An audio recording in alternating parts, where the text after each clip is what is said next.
Hello, and welcome back to the Bunny and Dragon Network, and welcome back to Draig Dice, the Pathfinder 2nd Edition stream here on the network. Hello, everybody. I'm joined by my wonderful players. Hello. Hello. Hey. We're joined by everyone except for Bunny today. Bunny can't be here today, unfortunately, but that's okay. Now, it's been a few weeks since our last session. But last time was basically just mostly you guys. You received a warning delivered by a random this young girl who was a slight con artist / messenger for hire, who delivered you a warning from the cultists with the strange the necromancer cult with the weird symbol. It's telling you to stay out of their business. There was a bit of, I believe, Gore lectured the girl a bit on doing something better with her life, perhaps becoming a gravedigger. She ended up getting dragged away by the cleric of Pharasma and dragged back to the orphanage. Shame. She would have been a great gravedigger. And then there was a little bit of shopping, and shopping has been done. I know, Gore, you did decide to buy something in the end, didn't you? Yes. What was it you bought again? You sent it to me, I think. Just can't remember what it was. Let me check again. It was one of the... Oh, it was the mask. Yep. What's it called again? It's a... something mask. You bought a weird... some magical mask that protects you. Well, I'll find it and add it to you. But you guys did some bunch of shopping, did all that, and... basically, you guys wanted to wait until the next day to head out on your next mission to investigate the strange animal attacks that seem to be linked to some sort of awful necromancy, some necromantic ritual called the Curse of the Living Undeaf. But you wanted to wait because Dave needs his magic hand wraps to finish being enchanted. Dave just doesn't care. Yeah, and so wait you are. And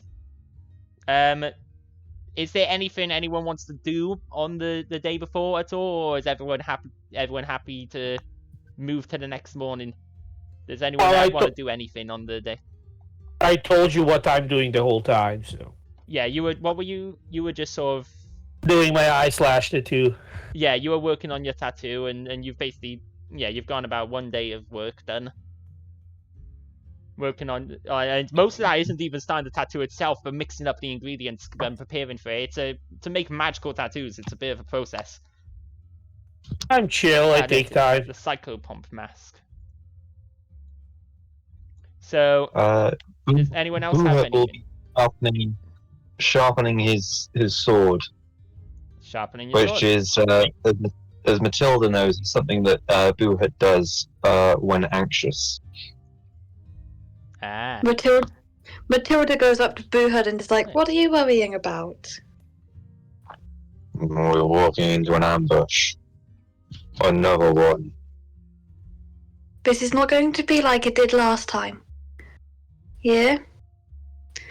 I know we're not really trained. Well, us two are the most trained there is. And this is the class of living undead we're dealing with. But for all we know, if, say, it could be that even though this potion is this spell is normally done by a master spellcaster, they will have weaknesses, and we will find and exploit those weaknesses. We're going up against a powerful necromancer. They'll have a weakness, and once we find it, we will use it against them. I don't want to watch any more friends die. I can't stand to lose you. I can't stand to lose you either. Matilda climbs up on Boohut's back. Hmm. Aw.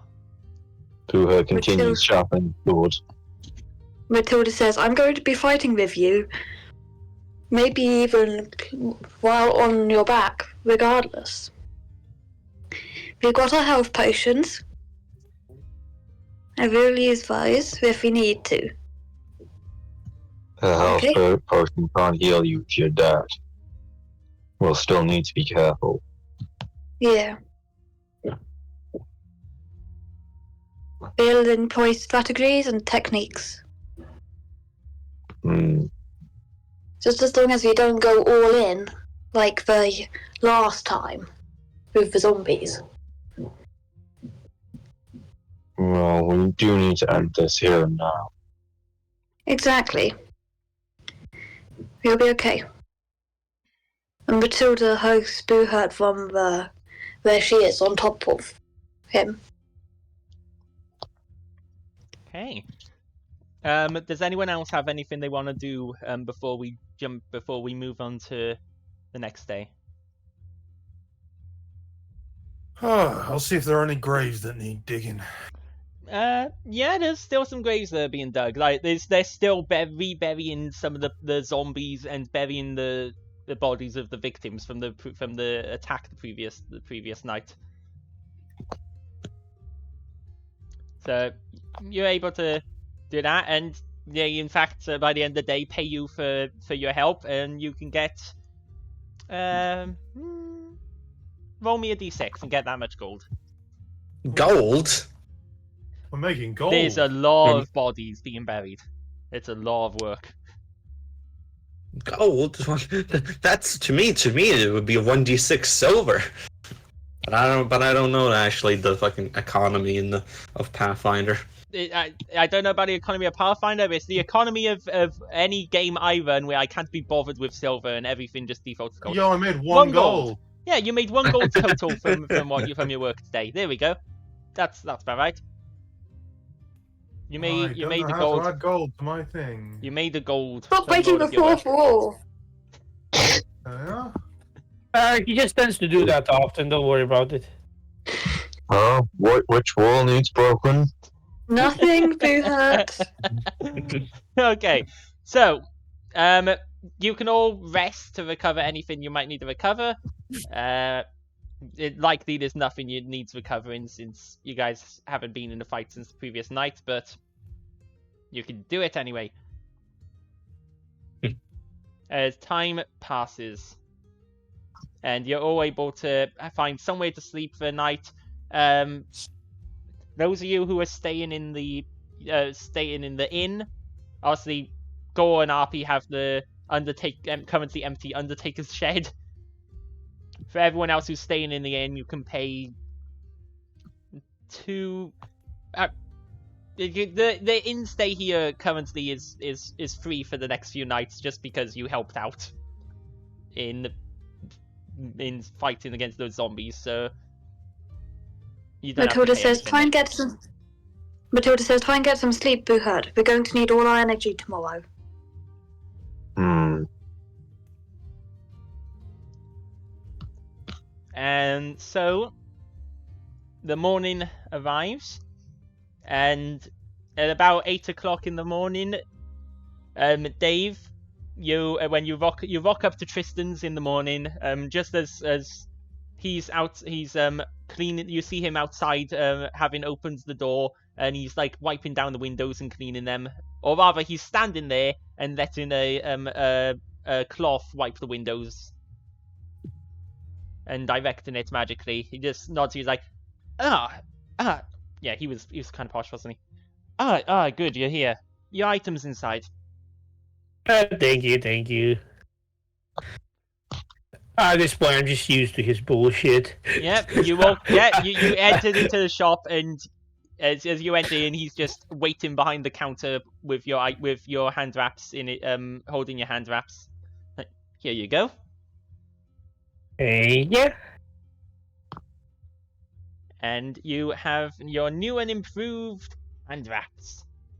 Yeah, I'm gonna need you to add those. They're already added. You just gotta equip them. They're in the bottom of your inventory, in your backpack. Alright. So now you can just equip them.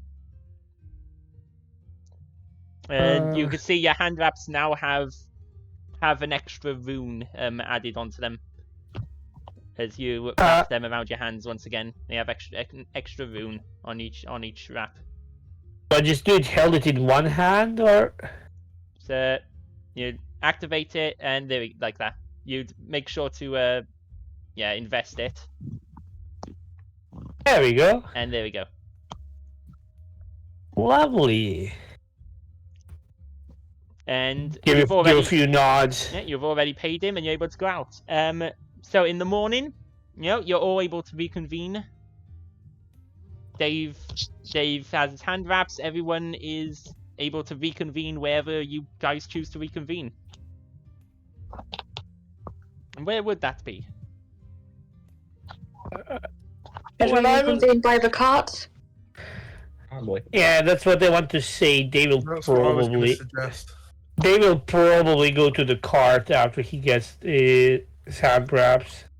Yeah. So you all meet up by the cart a little past 8.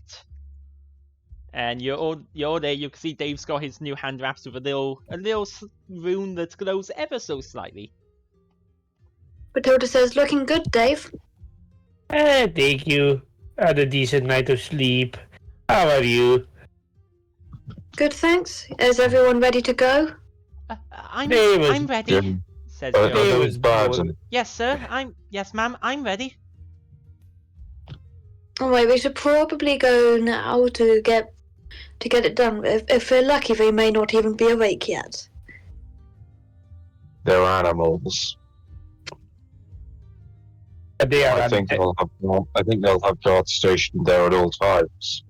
But wait, aren't they dead animals? So they don't need to sleep. The They're not dead. curse of living death might make them not need rest. Mm. Right, well, let's go anyway while we're all fully refreshed. We've never seen the spell. We've never seen the spell last this long before. We don't know what these creatures are capable of. Yeah. Has everyone got all their best armor on? I'm gonna assume that Jomin has just gotten rid of his broken shield because it can't be used. It's broken. Pretty sure that Boohart got him a new one. Yeah, he's got a new steel Boo shield. handed Jomin the broken remains of his shield, went and bought 2 new ones, and then gave one to Jomin. Yeah. The broken remains of the old shield have just been like binned. They're useless. They're like scraps. Yeah, but you can make use of scraps.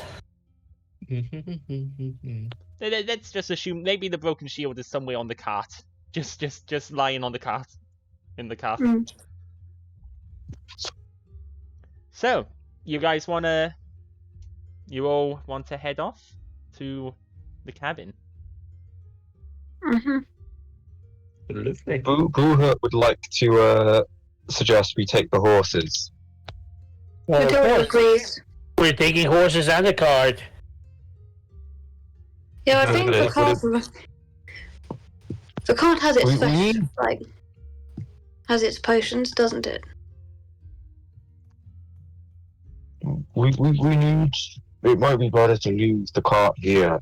Load what you want into your saddlebags. But Dave doesn't have a saddlebag. Dave has a cart. Dave literally doesn't have. Dave doesn't have that. Dave literally just got the cart and the horses to drag it.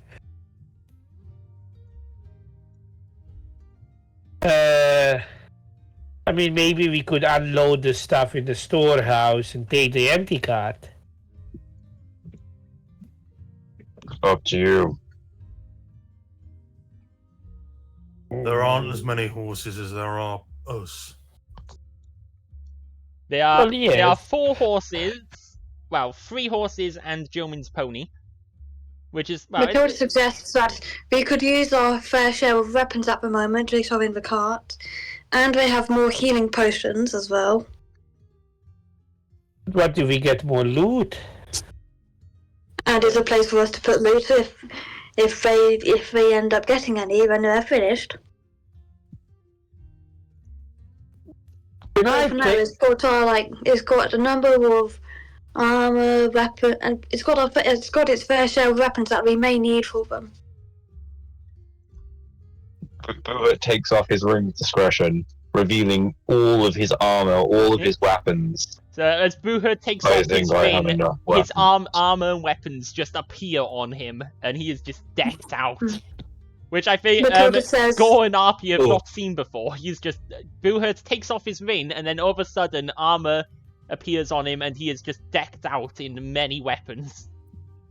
I know you have weapons, Buhut, but everyone else may need a lot as well. Wow, are you prepared for every type of situation, which includes weapons? You've got like four. I You've little got like dog. 6 different weapons on you. The Grave Guard teachers want to be prepared. Technically, you are encumbered at the moment, Buhurt, because of how many weapons you've got. Or at least technically you should be, according to your fin. Encumbered at 9, you carry an 11.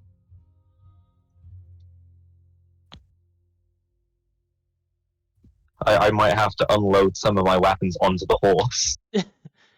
Did you have? we a just fin take the that damn cart. Hmm.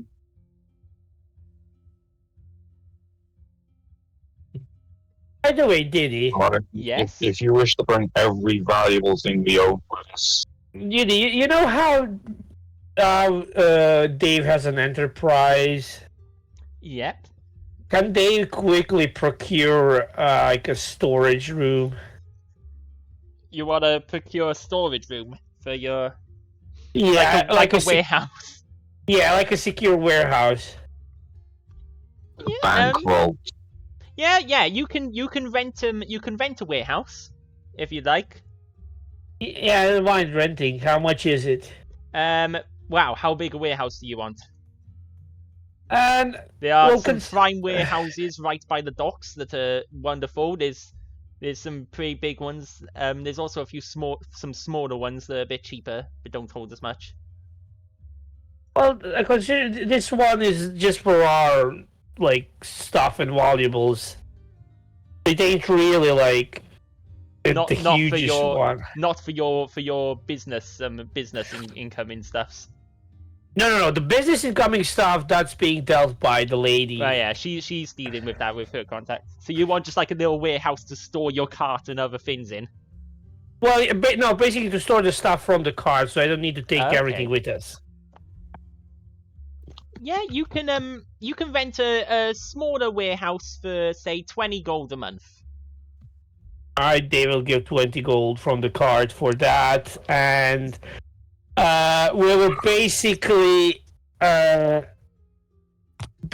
what we're gonna do is, where's the thingy? If I had a 20 gold a month doesn't Gosh. even make a scratch in your finances. You guys are ridiculously rich. Okay, so basically, you see the whole treasures thing. Mm-hmm. Which is, I'm just gonna unload and lock Okay. all the You treasure. can unload all the treasure into Yeah. to Uh, be stored. I'm gonna keep weapons, armor, and potions. However, it's just Okay. a treasure, so we don't. We don't drag everything with us. Yeah, you unload all of your treasure into your warehouse. That's a lot of treasure. Yeah, and I made sure to get the secure one. Yeah, you could pay for 5 gold extra. You can have guards, or 10 Fuck gold, yeah. or 10 gold Fuck extra yeah. if you want elite guards. So like I- basically the special you can hire the best of the mercenaries of the mercenary guild. Do we need the best? We need the best. Dave cares. They will get the best. Yeah, okay, so that's extra. So is that 10 gold. permanently or is that for the day? Per month. Per month. So you pay Per month? you pay per month for guard and rent. So note down somewhere. In total, that's 30 gold a month for the rent and elite guards. Does it offer insurance? Pardon? Offer insurance? Does it cost more for insurance? The purchasing renting the elite guard comes with their own insurance policy. If someone somehow manages to best the guard and steal your stuff, then that's covered. Oh, perfect. Dave, I have a business idea. Yes. Dave always open for business proposition. We put our things in this, insure it, and then we steal it, and then we get the insurance. You're talking about insurance fraud now. Matilda says, right, we're not doing anything illegal, I think you're fine. Or if you are, Boohurt, you're not implicating me in it. Dave, as much as Dave enjoys your proposition, Dave has better plans. What Dave plan? Dave plans is we raid everything we find, store it here, sell it later, be rich. Aren't you guys already rich? Your plan is simple. Matilda says, let's get on with the battle, please. Not so much money! You guys were planning to assault a necromancer base this morning, and now you're talking about, and now 5 minutes later you're talking about committing insurance fraud. Hey, we have some business ideas. It's classic role-playing nonsense. Oh, I love it. Matilda says, can we do something slightly more legal and deal with the animal issue at hand, like the king told us to, rather than committing insurance fraud? Yeah, Dave is up for that. Dave is for insurance fraud? No, Dave is up to stop the necromancer. We don't do insurance frauds here. Dave is actually making a valid business with the city. Doing insurance fraud would make my company suffer image. But wouldn't your company have more money? No, company have more money in the long run. This is basic economics. Now, if only companies in the real world would realize this. They're acting more than Not might get them around. more money. Anyway, let's get on with it. Yeah, Dave will get on the cart. By the way, Dave will look at Gore like, you can drive a cart? Maybe. He mostly just walks. I walk places. We don't have the money to procure a cart. Wanna try? No. I'm too old to learn these things these days. Technically, I know how to drive something. I drive Gore all around the place.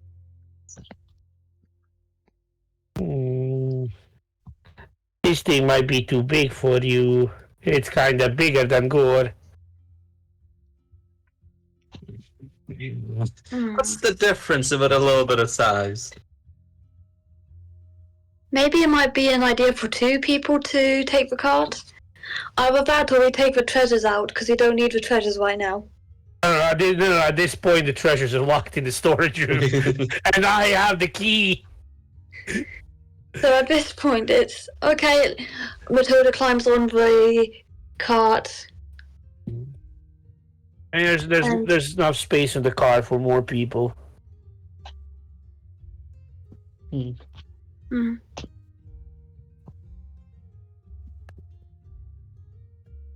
Let us get going. And as I say that, I turn to Matilda like, where are we actually going? We're going to a cabin. I don't know where this cabin is. You have been given directions by the survivors, I believe, the ones who survived the attack at the cabin. No, we were told it's up north. Oh yeah, you were told it's north. It's north in the forest. Right, we're heading northwards, so... Yeah, the problem is they forgot that. Not to be precise, Dave didn't care to remember that. We're heading north, Victors. This way. Can I be sure, did she actually point at the north? Yeah, she pointed north. Alright. Let us get going. Has everyone had their toilet stops? Gives a thumbs up. Then let's go.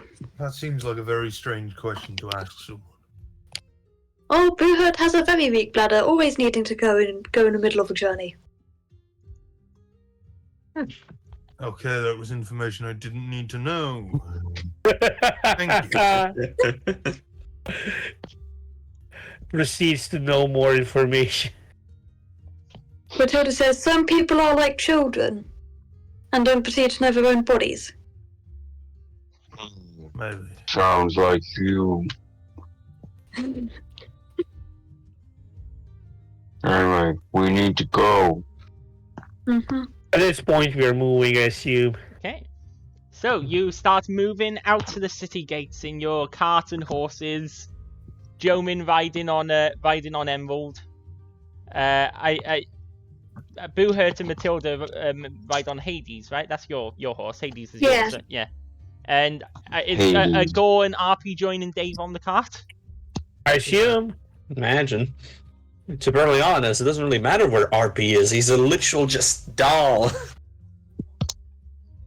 Matilda clings on to Boohurt because Matilda's a bit scared of heights. No. So you guys start making your way out of city gates and around, going up north. You've been given like some details. You know, like the location of the last farm that was attacked. We go there. As you're leaving the city gates and start going up, you see there's some people moving down on another horse, a horse coming down the path towards you, towards city gates. As you get closer, you can see there's a man and a woman on the top. You can see the woman is directing the horse, and the man is lying on the back of the horse, and you can see he is bleeding profusely. Stop the cart. Does anyone have a first aid? Does anyone have any like bandages or anything? Or who's our best healer? As she draws level, she cries out like, "Oh, thank goodness! Please help!" I'm alright. What's happened? No, it's animals. They attacked our farm last night. Well, this morning they attacked our farm early hours of this morning. My husband, he tried to fight them off. They hurt him really bad, and then they ran into the forest. I need to get him to the healers in town. I believe our friend Jomin might be a healer. Jomin, do you feel like healing them? I can help. Jomin goes over on Emerald and he lays a hand on the man. And he focuses his magic, his holy symbol glows, and he uses one of his healing spells. As he heals the man, you can see the blood slows down, the man's wounds, a few of them close, and you can see his breathing gets a bit steadier. Oh, thank you.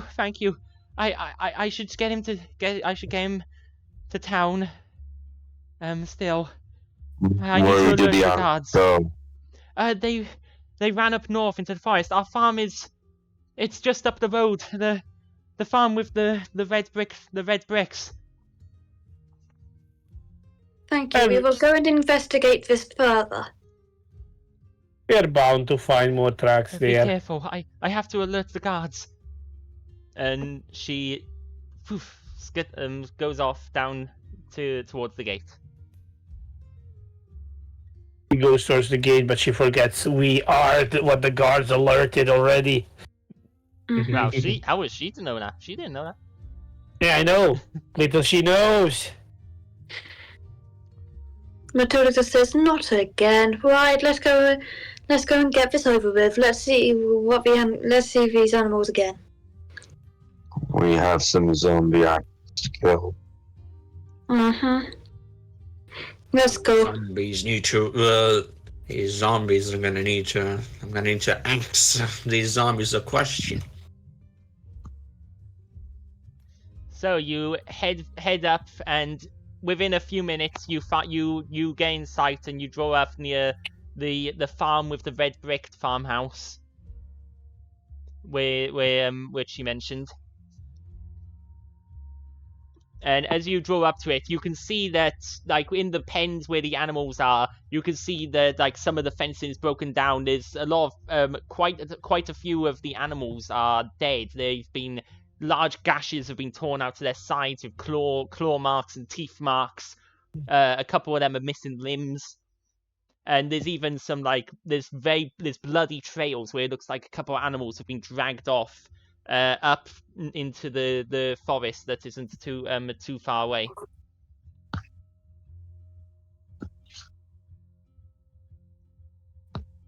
I assume my tattoo is not yet done. Pardon? My tattoo is not yet done. No, not yet. They will suggest that the forest. How's the path through the forest? Can the cart go in further, or is it too thick?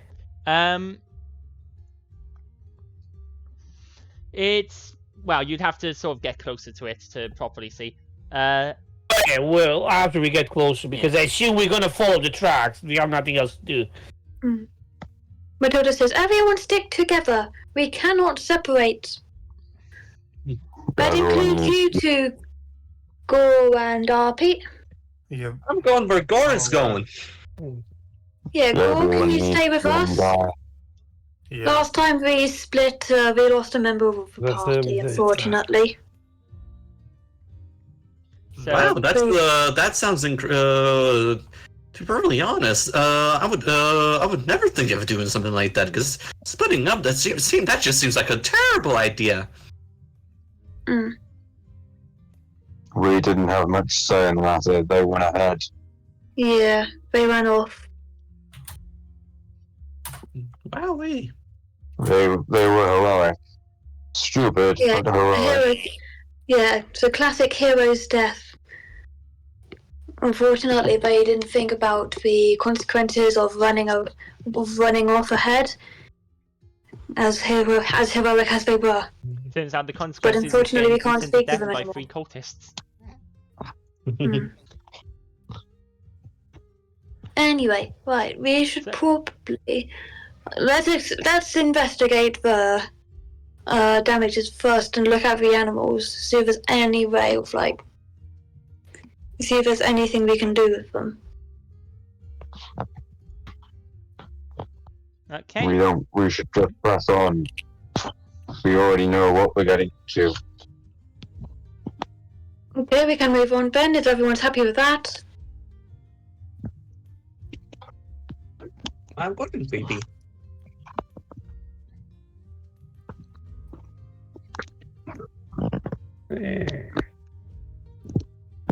Matilda says, who wants to move on? I assume we're already moving on. Alright, let's move on then. As you guys are moving on, as you get near the edge of the forest, you can see it looks it's a bit sparse, but it does look like it gets a lot more what's the word? What's the word? Clumped together. The trees look quite dense, not too far in. It might be tricky to get the cart through. It might be possible. It should be possible to get horses through, but getting the cart through might be tricky. Not impossible, but Yay. difficult Shall we leave carts here? and noisy. Yeah. Everyone arm up though.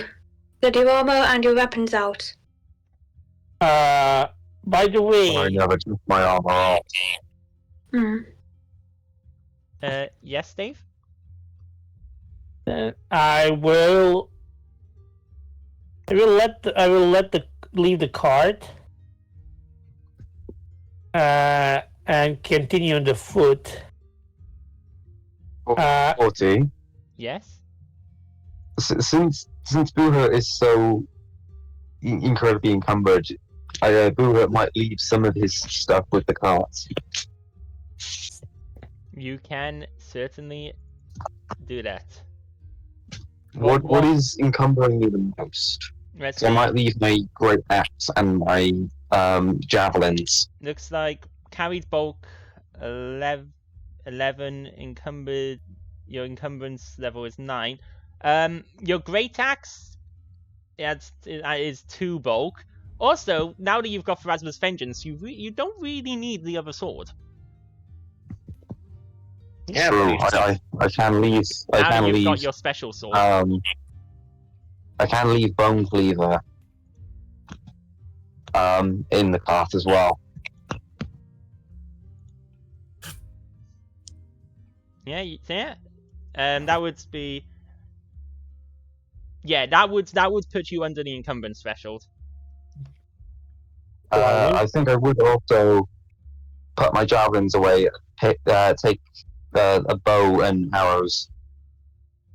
So you want to put away the great axe, javelins, and bone cleaver, and grab a longbow and some arrows. Yes. Okay, sure. So those get moved to the cart. Matilda arms a javelin and her shield. Or her lance and shield. Yeah. I will You, take the deadliest weapon known to man. My hands. You do notice, Matilda, there is a spear. There is a rather nice looking spear in the cart. A dancer's. Yeah, she picks that one up as well. Are And you proficient she in picks martial up that one and arms it. Yeah, she picks up that one and uses it. RP is going to be the deadliest weapon known in existence. What type of spear is it that Matilda's just picked up? You're in the middle of explaining. The dancer's spear. That's what it's called. The dancer's spear. It's a martial weapon with backswing, which means that if you miss an attack, you get a +1 bonus on your next attack that turn. It's got reach, sweep. It's a pretty good spear. Yeah, Matilda picks that one up and arms herself with that and her spear. Not her spear, her shield. You just dual wielding spears. Just dual wield. No, so she'll pick up Dancer's spear and the shield. Okay, and your pillow shield. Yeah. Yeah, are you putting the other spears onto the cart? Your other 3? She'll put one of them in. She wants to keep the other 2 on her just in case. Okay. Does anyone else want to grab something off of the cart? Yeah, Dave doesn't really know how anything to drag. RP is just so perfectly fine with what he has. I mean, I think that, just give me a sec. I think I still have enough potions on me, so I don't need it. I'm gonna say Jomin grabs one of the healing potions from the cart. All right. Tell you what, I'll pick up one of the healing potions as well. Yeah. Okay. I mean, technically, you can just drag it off the cart onto your sheet, and it should add it, and then just tell it that you want to move how many of it you want to move across. So as you guys tooled up with various things from the cart, once you've gotten everything you want, are you taking the horses into the forest, or are you leaving them with the cart? I'm debating, should I even take the horses? I will look at the others. Should we take horses? Horses first. Go first. I don't know, Gore, are you gonna use the horses? No. Yeah, but horses might be fast, but the forest might be The unforgiving. forest is unforgiving to horses. Very. Oh dear! I don't want emeralds to get hurt. Maybe the green skinned horse is just sort of nuzzles up to Jomin. Maybe we'll let Jomin guard the horses. We can't split up. Won't you need If we me? split up, then they could be. Remember what? Like, we can't split up because otherwise could be sacrificing everything. True. Let's get going. Okay, We you are wait in. here, Emerald. Matilda temporarily climbs on Boo Hut. Temporarily. I'm your horse now, am I? Matilda says, "I've only got little legs. I struggle to keep up with you at the best of times." Okay. Go, my loyal steed! As Arby just screams out. Roger starts walking. Gore is just using this. Okay, so Matilda You- says, "Giddy up!" I feel like Joe should join in. They ready to. Jomin's just like just looks a bit confused, just like let's go. Just stands next to Dave because Jomin and Dave are good friends. I don't. We basically got 3 pairs of friends in the party. David's. Well, no. David's friends with everyone. What you Yeah, talking about? But it does seem like Jomin and Dave formed a special connection pretty early on. Are we going to ship them now or something? No, I don't think The so. ship. No, you can't ship Dave. Dave is here for a single reason: kill gods. I ship the gods that he wants to kill with Dave. You know, just kind of forbidden I mean, romance type of thing. There are 5 gods and there's 5 party members. We are the gods. You are. We are the he gods. came to kill everyone except Dave is those targets. Nah. So we have the god of You violence. can't just spoil my God of whole death. backstory. I'm sorry. I just spoiled. I just spoiled the plot twist of the entire. No. Okay, so you guys head on in, following. You sort of follow for a bit the trail of the blood trail and broken leaves. Until you find the blood trail ends in the mangled carcass of a couple of the farm animals, a couple of cows and the horse from the farm. So they still need to eat. You can see like they've mangled. They've chunked half of them have been eaten. And then the remains have just been abandoned here. But they are apparently still alive.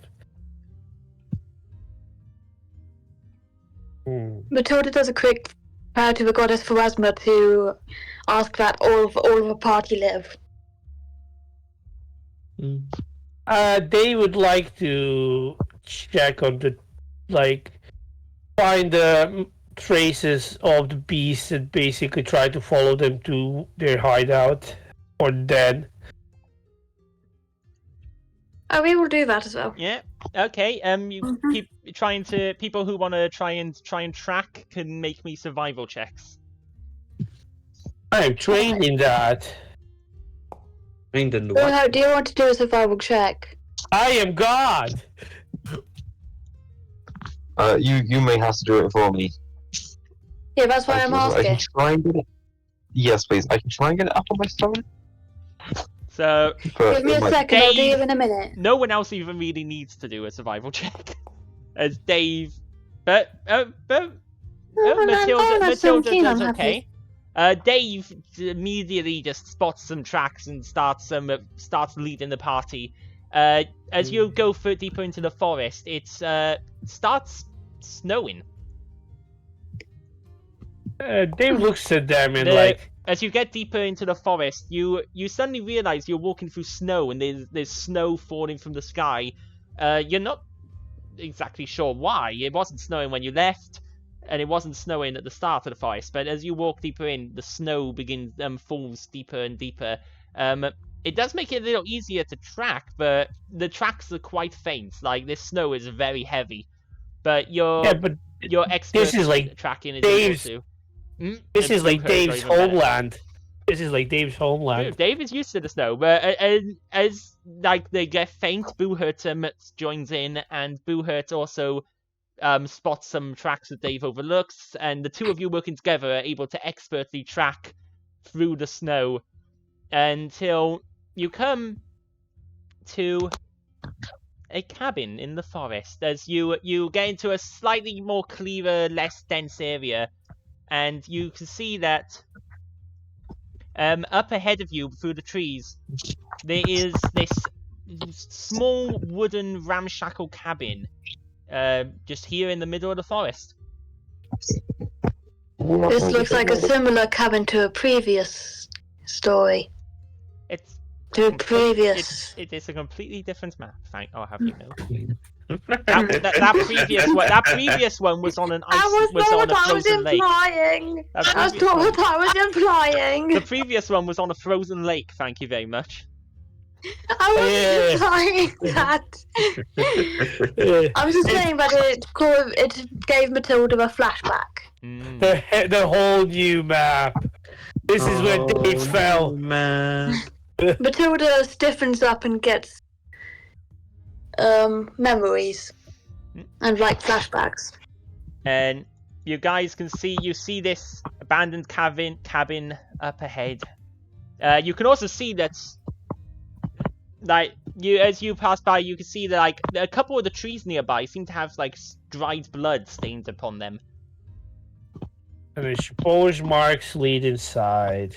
Well, the marks is sort of at this point at this point you sort of lose the marks around here. It's hard to see, like the snow is being churned up. It seems like there's been at least a fair bit of movement in this area, but the snow's churned up in quite a few places, and it's harder to discern exactly one set of marks. They do appear to be some that head towards the door of the cabin, though. Alright, can I do one thing? Thank you. What would you like to do? Can I prepare an action? What is it that you would like to like ready in action? Basically, the second an animal or whatever the hell creature tries to attack me or the party, I'm gonna instantly rage in self-defense. So I just want to prepare the action rage, pretty much.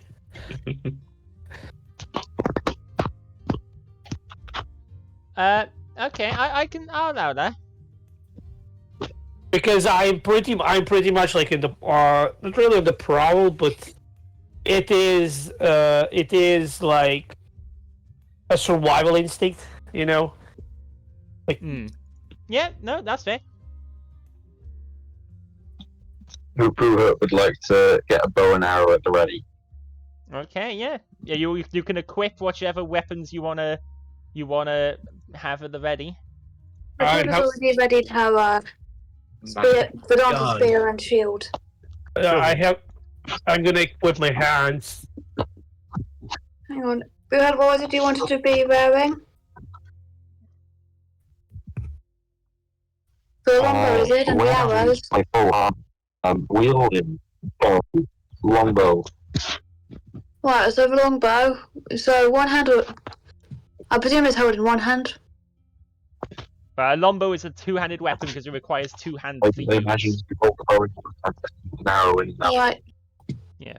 Essentially you can draw and whatever weapon you wanna have ready.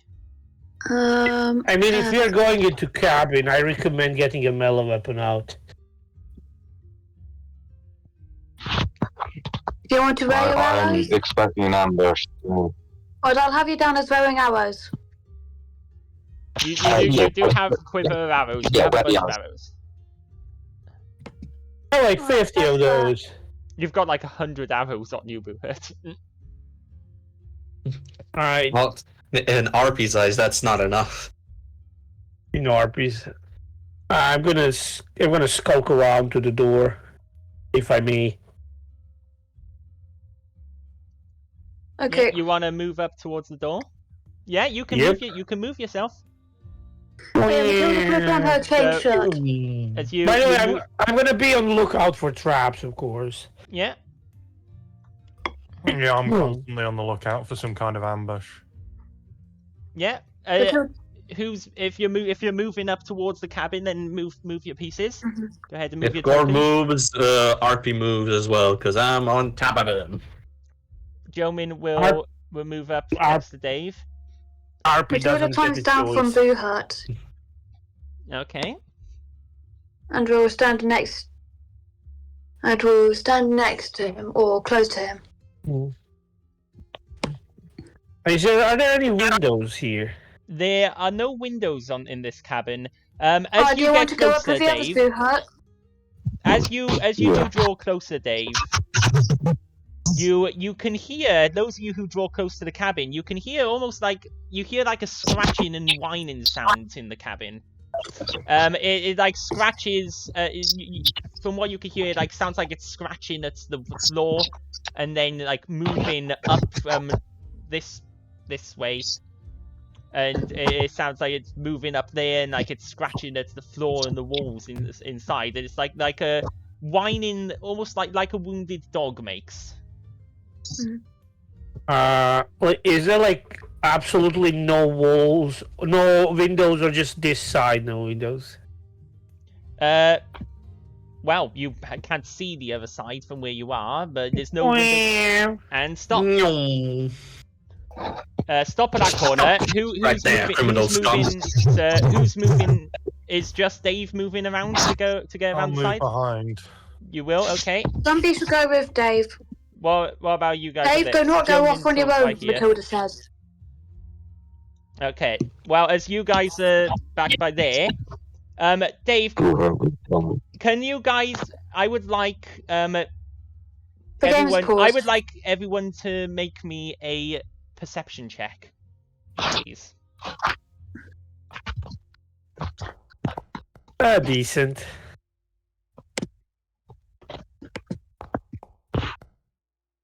Nice, Boohurt. Hell yeah!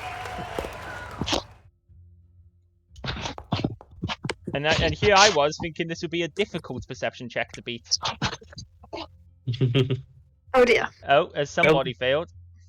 Tell that to the mousy. So, who rolled under 19? Was it just Matilda? How do I Pretty- roll perception again? Do So- I hero pointed or is there no points? Under your Perception is on the AC. left. Perception is on the left of your sheet in like the red banner. It's in the that stuff underneath your armor class.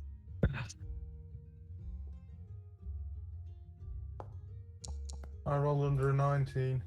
Okay, so Gore and Matilda don't notice anything. However, so as Dave and RP and Jomin all notice as you're going down towards there, you notice that about over here, Dave and RP, you notice a disturbance in the game's ground. paused for me.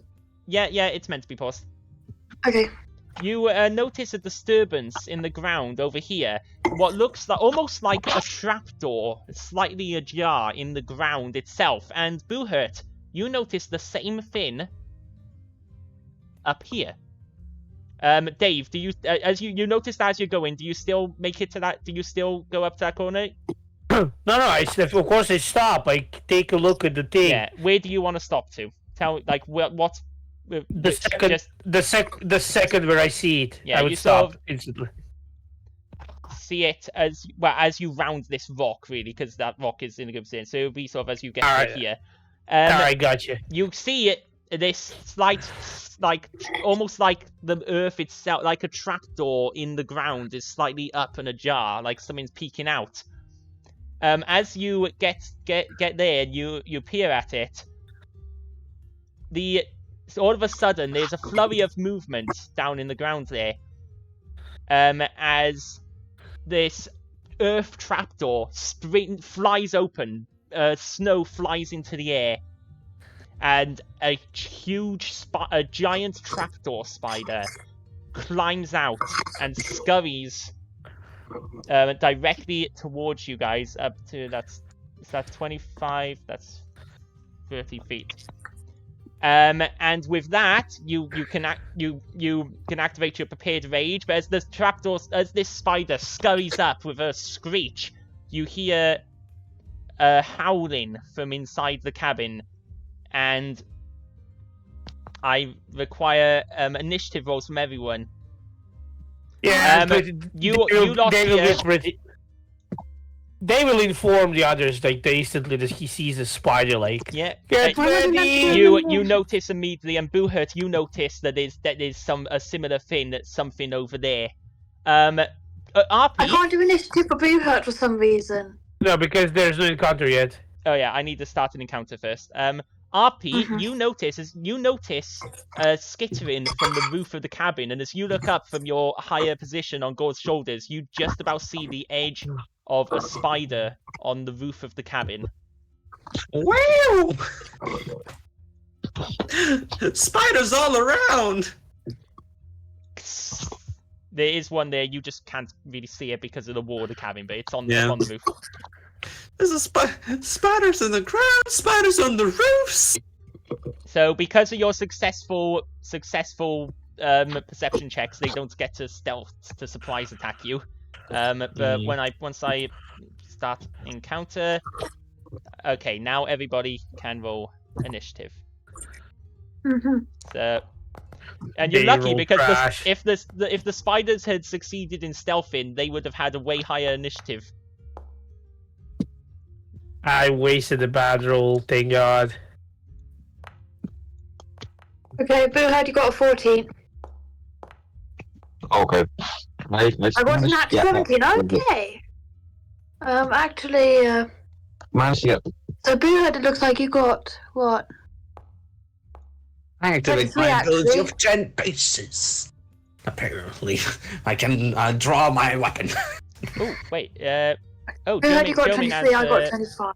Joman has keen eyes. The keen eyes feats. I think they actually should get a bonus to their initiative.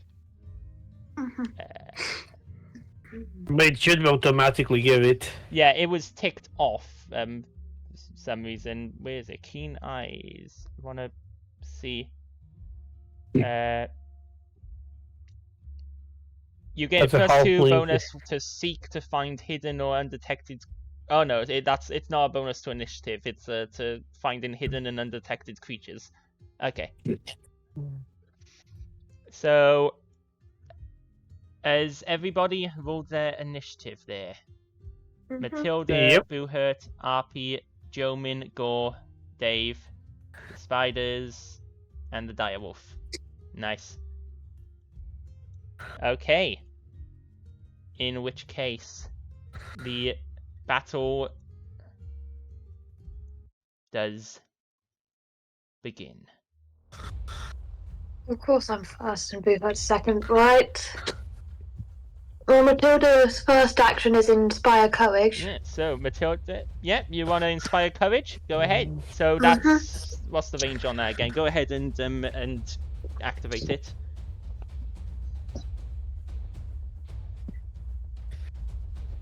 It's 60, all allies within 60 feet. So all of you. Yeah. So you what do you say to inspire courage in your? She does a hymn of, "They're all animals. We can defeat them. We already knew they were coming, so half of their stealth and surprise has already been lost." Okay. It's now up to our fighting techniques. So your first action is to inspire courage. You got 2 actions left. What are you doing? I am then going to... I'll see what other spells I can do.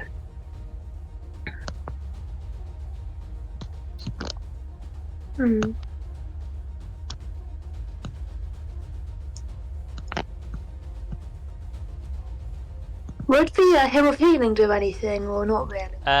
Nobody's injured, so it won't really do anything at the moment. No need for it now. Because of the whole living a dead zombie thing. So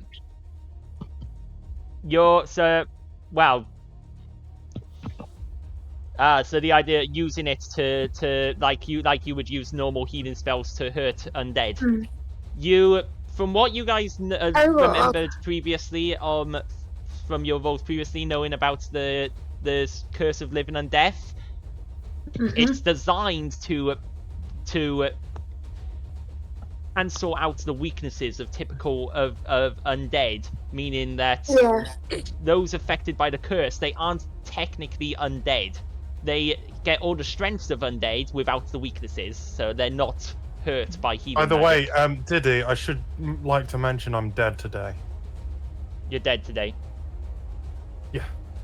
Okay. So I will remember. I will remember what that means for you. I class as undead. Ah, yeah. You're right. You're counting yourself as undead today. Yes. Got it. You're just dead today. I'm dead today. Lovely. Yeah, so healing spells harm me, and I will have made that evident. Healing spells harm me, harming spells heal me. You would have told them, don't heal me. Don't heal me with healing spells. Yeah, I believe healing potions still work on you though. I believe so. I Because can't remember. they're not. They don't. Healing potions don't use positive energy like healing spells do. Because what was that spell I had where you could half tell what the other team's weaknesses were? Yeah, you do have a thing that lets you try and learn weaknesses. I think it was one of your features. Combat reading. You could attempt. Yeah, like, I want to do a reading. combat reading. Yeah, and I believe that's yeah, it's a single action. What enemy do you want to try and combat read? I want to combat with the spider over on the roof. No, wait, not on the roof. The one on the yeah, as you can see, that trapdoor is also has been thrown open, and the spider is much the one slower by than everyone the other else. one I want to see what everyone else is. I want to see the spider down. Yeah, that one. Yeah. Go ahead and make an occultism check. Will do. Give me a moment.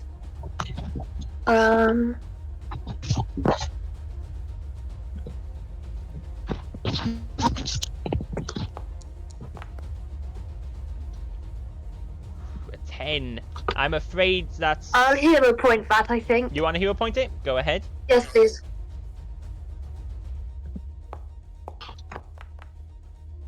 Hey! Okay. There we go. Right. So let's see. One piece of information from the above list to tell you. So let's see.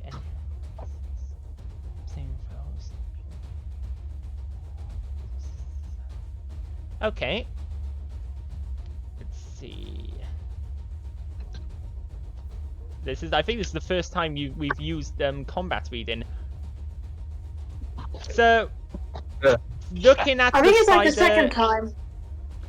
Looking at how the spiders just scuttled up very quickly, you see as it skulls up very, very quickly that you're pretty sure it's probably going to be very good at reflexivity. In game turns, its reflex saving throws are going to be pretty high. It's going to be pretty fast, pretty dexterous. You reckon with these being animals rather than people that have been affected by this curse, they probably won't have much in the way of willpower. Will saves probably would probably be their weakest link. The thing they're weakest at. Matilda shouts to everyone, focus on spells. This spider near you will be good at action. Sometimes the pen is mightier than the sword. That's about as much as you can shout out. If anyone understands it, then yeah. So you've got one action left. Then Matilda to that spider, considering it's within 60 feet, she wants to do a spell on it. That will do. Which spell? Because you only have one action, so you would have to be a one action spell. Thinking possibly. I'm looking at what count I'm thinking.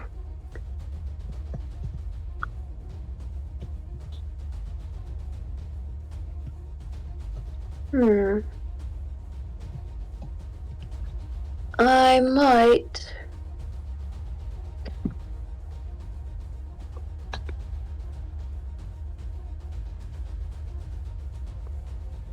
Might try a one action of concordance to choir on that spider. Yeah, what's the range of Concordant Choir? One. It just 30 says to a single enemy. It's a 30-foot range, Oh, which 30 feet. he's 35 feet away. Oh, The other okay. one, and the other one is 30 feet away, but technically you can't see it yet because it hasn't come out. It's only just started to come out, so you can't see that other one yet. So I could do this one, do that on the other one.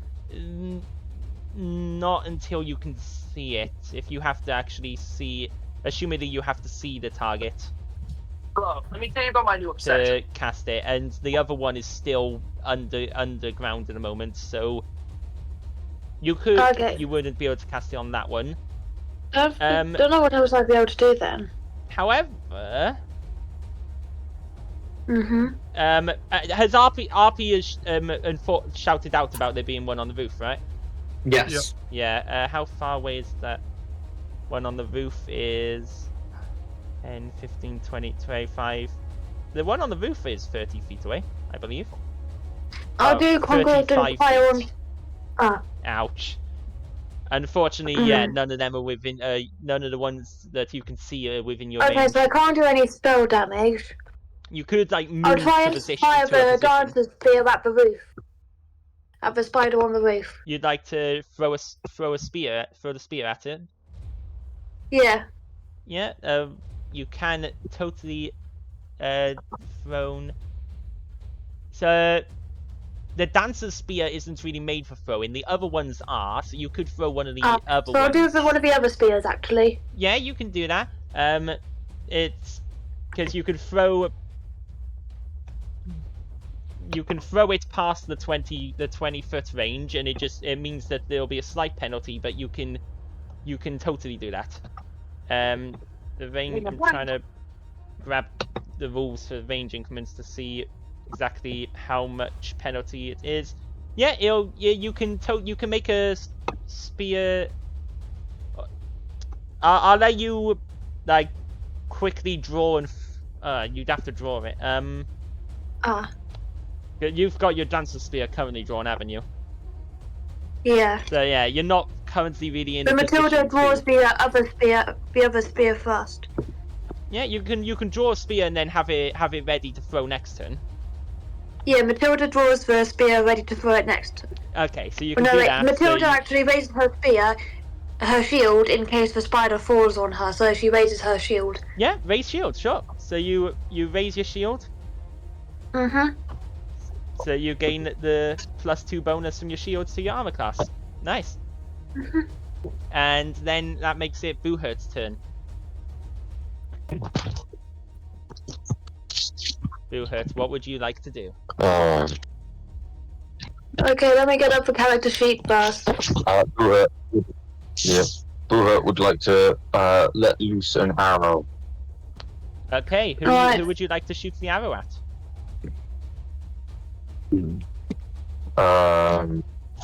So everyone's surrounding one spider, aren't they?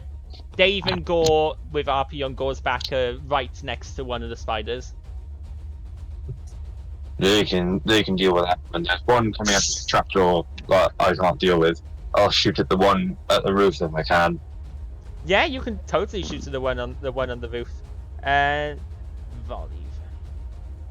It looks like for a strike. It looks like 2 actions, possibly. Is it? So, pardon? Oh, for the strike thing with the composite longbow, is that like? So composite longbow. No, it's 1 action to shoot. It has some special traits. It has the volley trait as well, which means that you might needs to back up like 5 feet before. Yeah, you'll be more, what's the word, effective with it if you like move 5 feet back before you shoot at it. Essentially getting a better range and power to propel the arrow. Yeah. If you'd like to do that. The other spider The other spider's the same distance away, isn't it? The other. Right, I'll move you back the- to Yeah, you're 5 inches or you're so. 30 feet from each spider. Mhm. The longbow that you have is best used at 35 and more feet. Right, I'll move Okay. her to this square. Would you say that's good? That should put you. That should put you 35. Or for a roof? That square there would put you 35 feet away, and it's the optimal firing distance from your longbow. Alright, there we go. So you can basically step with your first action and then fire with the longbow, if you would like. Alright, So go Yes, ahead and please. make a strike with the composite longbow. That's 16. Oof, a lower roll that time. you want to hero point it? No point. You don't want to hero point it? Nope. Okay. So you fire an arrow. It flies up and it strikes into the roof just underneath the spider. The spider sort of its head turns in your direction. You have one more action. So you could attempt another shot if you really wanted. I'm still slugging in this bow. I'll take another shot. Okay. Right, Go ahead. With the multi-attack penalty, make another shot. It paid off. hey, natural 20! Let's see if that should be a crit. I'm pretty sure that hits, and that's a critical hit. So go ahead and roll critical damage. The Okay. target cannot heal this damage until it is rested at least 8 hours. 19 damage. So Good 19. job, Booher. So your second arrow, as the spider it looks like it's about to jump off the roof at RP and Gore. Your second arrow flies through the air as the spider jumps, and as the spider jumps at RP and Gore's heads, the arrow strikes straight into it, and its body flies off to the side, instead falling, hitting the ground, and it's just killed instantly by your arrow. I think I like this bow. Yeah, those of you down there, you just see the spider jumps towards your heads, and then an arrow just strikes it and throws it off to the side, and it is dead. Well done, Boohurt. That is Boohurt's turn. RP, it's your turn. What do you want to do? It's my turn. By golly gosh. Okay, so in the game, I know that in D&D there's a penalty that you get for there being an enemy right next to you if you're using ranged weapons. Is there such a thing in Pathfinder? I don't think so. No, it doesn't appear to be. Only with certain weapons that take a penalty when they're too close. Like Boohurt's longbow takes a penalty if it's too close. Your gun does not. Okay, then I might as well just fucking shoot. If the one up top is done for, then I might as well shoot the one down here. Yeah. For like any of your ranger stuff, we make the assumption that you're on Gore's space. Yeah, Even if your token is 1 up. So go ahead and make an attack roll Yeah, how to fucking with your flintlock pistol, which should be in your under actions. Yeah, first time doing Yeah, this. so I'm assuming that you drew. Wait, I had to fucking draw. I already had drawn it. Yeah, you're still learning Okay. the thing. No one Chief remembers to draw. press the draw button, even those who have been playing here since the start. Okay, so Make the first strike. strike. Whatcha? 25. 25 will hit as a normal hit, so roll damage. The damage, 6 damage. So you blast down, and your bullet strikes into the spider, and it screeches angrily as some of its blood splatters. So now I have to reload it. If I understand, use an action to fucking reload it. Yeah, reload yeah, reload 1, which means it takes 1 action to reload. It doesn't say how much. Yeah, with a flintlock pistol, it doesn't have a capacity. So yeah, it's 1 action to reload, and then you can shoot again. Reasonably, you would be. So I'll use my Recanto's reload as I demoralize the. As I reload, I'm gonna demoralize the Cantor's Hello. reload. So you can attempt to check to demoralize or create a diversion. I gotta so attempt an intimidation Make check an against the target's intimidation will, attempt Lisa. with -4 because it doesn't understand your language. Because Okay, it's a wild, slightly undead spider. Yeah, but where the fuck do I do the intimidation check? The icon that looks like a hand, your proficiencies. And you can then click intimidation from there, add a -4. Attribute, charisma, experts, modifier, -4. There we go. There we go. Let's roll. And it'll be against its will DC, which is actually its weakest. Okay. How do you demoralize this spider? You know, the most demoralized mostly just by shooting, just shooting at it, just twirling my gun, just like I ain't got no chance. The spider clearly hasn't encountered many boomboxes before, many guns before, and the blast, the sudden pain, you can see it was about to start trying to chomp on the three of you, and now it hesitates for a second, wary of this weird weapon you have. So now I've reloaded, so that means I can shoot again if I understand. If I understand Yeah, because you do that and reload while also doing it. So yeah, you can shoot again. You have the multi-attack penalty, so it'll be the first MAP -5. Which so it'll be the +8. It would be the +8 MAP plus. Yep. Okay. And Doesn't matter. I'm rolling too good today. that's a 26, which was almost a critical hit. Almost, but not quite. So Almost. roll normal damage against it once more as you blast it again. Blast. For a further 5 points of damage as you blast it and teach it that it's got real reason to be afraid of this weapon of yours. That is your turn. That was 3 actions, so yeah. Yep. There is a howling from inside the hut.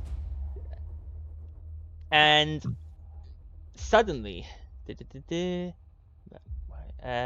what's your movement speed? That's your speed.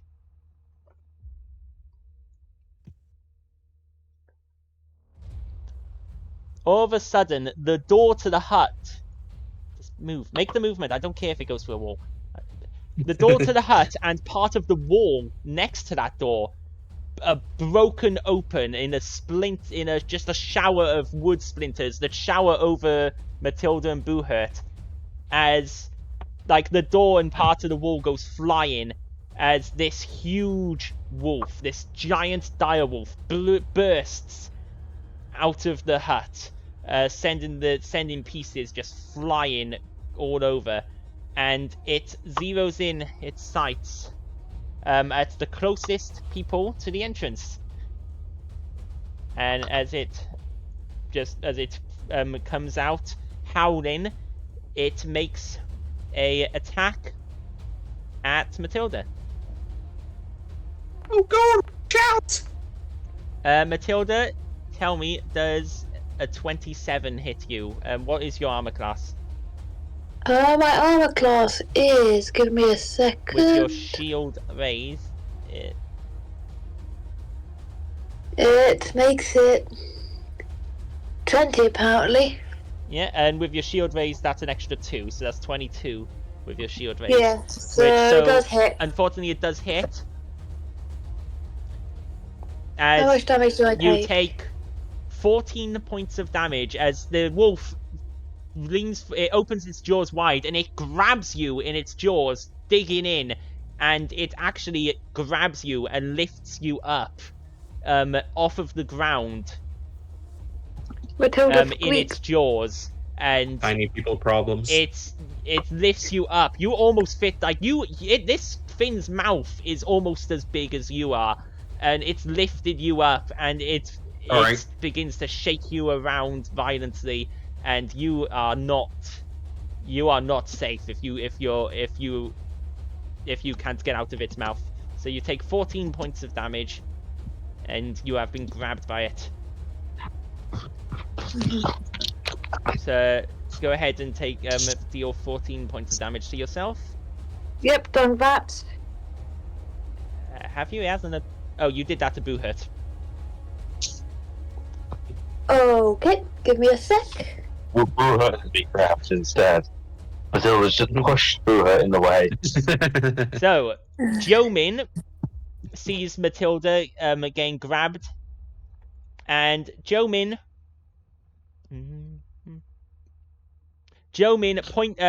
points at the wolf.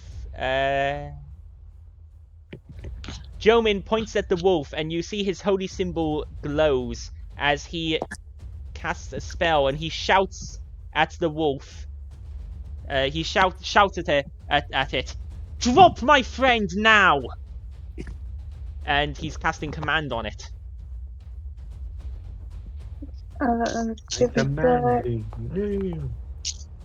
The wolf, in turn, the wolf pauses as it shakes Matilda around. It turns its head towards Jomin and just growls. As like, "Oh, please? Oh dear. It's okay, Matilda, I'll help you." However, he isn't able to, he's not in range to attack it at the moment. So Jomin is just going to step forwards, ready to help Matilda. Unfortunately, the wolf did succeed on its saving throw against command. Yo, no. Next up is Gore. You are next. Hello.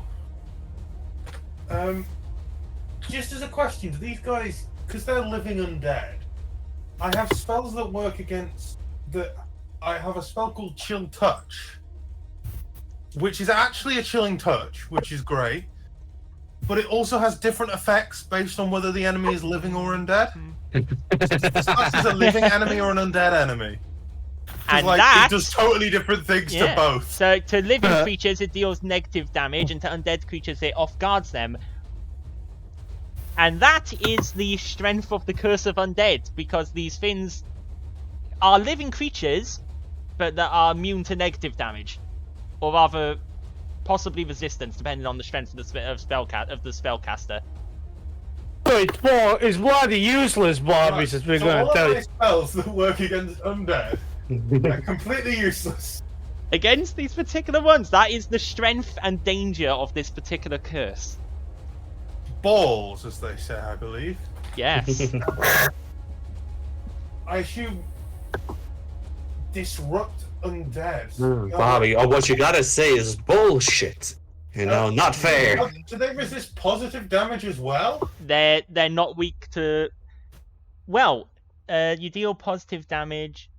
If I remember correctly, does positive damage hurt things because they're not weak to positive damage like typical undead, but does positive damage actually hurt non-undead at all? Is what I need to check. Yeah, it's like radiant damage. Yeah, I was going to say, because I have a thing called Disrupt Undead, and that does positive damage. Yeah, I think because positive damage is what healing. Let's see, positive effects of this trait: heal living creatures with positive energy, deal positive energy damage to undead, or manipulate. So yeah, positive damage specifically is a damage type that hurts undead. Okay, specifically, so that's also used. Unfortunately, with these ones, yes. Cool. Positive damage isn't quite curse radiant damage. Good damage would, I guess, would be the closest to radiant damage. Okay. Damage. It's fine. That's actually a thing. I've got a plan. Look You at did it. some good damage. And by the way, can I do 2 cantrips in a single turn? If you have Enough actions. enough actions for them, then yes. Alright, perfect. I'm going to cast Haunting Hymn. Okay. The hymn deals sonic damage equal to your spellcast ability modifier to only creatures in the. So it's is a it 15-foot cone. okay? And you just blasting it at the spider in point front of you. Okay, so what's this haunting hymn like? How do you cast this? Sort of. It's almost like he almost just like sort of almost bellows. Just this echoing, just solemn sort of note, almost. Okay. Well, it does succeed, which means it's going to take half damage. So go ahead. You can go ahead and roll the damage. It deals sonic damage equal to my spellcasting ability model. Yeah, so that's 5 damage. So if you press the damage button, it'll put it down there, and I can apply the half automatically. Wait, yo, does it only take half? Does it not take none? Oh, yeah, this is great. No, it's because it's a basic save. It takes half on success. If it had critically succeeded, it would take none. Yep. So it does take 2 points of damage out of your 5. All right, and then with my final action, I am going to. It's also cast fun shield. to notice that it looks like the your inspire coverage has actually adds to that damage roll as well. Adds to that damage. And then you're gonna shield yourself. Yep. Okay, so you cast shield on yourself to protect yourself. There's a little magical shield of energy surrounds you. And while that spell is in effect, you can use the shield block reaction. If you do, then the spell ends and you can't cast it again for 10 minutes. But you can use that against magic missile. If the spider knows how to magic missile, you're sorted. Yeah, but it just gives me a +1 bonus to IC. Yeah. Which is nice. Dave, you're up next. It's a me. It's a you. Monkey. 26 and spider. 26 damage on the spot. Wait, 26 No, not damage, 26 to hit. 26 That to does hit. hit, so go ahead and roll damage. 25. 25. So you just straight up bring your fist down as the creature screams and is about to try and bite Gore in revenge. You just bring your fist down into its mouth, and it no longer has a mouth, it no longer has a head. You just destroy this creature. Brother, what Instantly. the fuck? That Raises that's up. the Looks new at- looks at enchanted the hand armpit. wraps. Looks at the armpit Gore, growls slightly, dashes at the wolf. Yeah, you move up towards the wolf with your second action. Arthur just says to Gore, God, my gun can't do that. I assume No, the guy. um, I assume the guy is flat-footed now that we surround him. Yeah, he's flanked now. Although, technically, I don't think Matilda can give flanking because she is currently being grabbed in its mouth. Doesn't matter. 23. That definitely hits. Calm down. 16. 16 damage. So you run up and you punch the wolf in the mouth. It's still holding Matilda in its mouth, but it growls at you. Growls back. Grrr. That has my turn. Rapid fire, Dave. Yep. It would be the trapdoor spider that you killed. So the trapdoor bursts open at the other side, and the trapdoor spider runs up to Boohurt, and it attempts to bite him. Tally Boohurt does a 19 hit you? I do not think so. I You have my 22 full plate AC. armor. Nope, that doesn't hit you. You have 22 AC. So it tries to bite you, and its bite misses you. It is going to attempt a second bite. I'd like to say, so isn't that like, so it hits the armor, but as I'm wearing a ring of discretion, so it doesn't look like I have armor. Yeah, so it So it, tries like, to bite you. tries It to feels that it hits something metal. It reorients itself, and then it dives right at your neck, and it does hit. This time with a 26 on a nat 20, so it does critically hit you. Okay. So you are going to take some damage. I believe it's piercing. Oh, crit effect. You gain one action you can use before the end of your turn to use an attack action against the target. It's not good to really use that because it's all got such a... It will most definitely miss because it's multi-attacked already. But you take 16 points of piercing damage, and I actually need you to do something for me. I need you to make me... Let's see, if I remember how this works, you will have to make the saving throw. Right now, I need you to make me a fortitude saving throw. Well, let me give you... Alright, hang on. Trying to figure out... Oh yeah, here we go.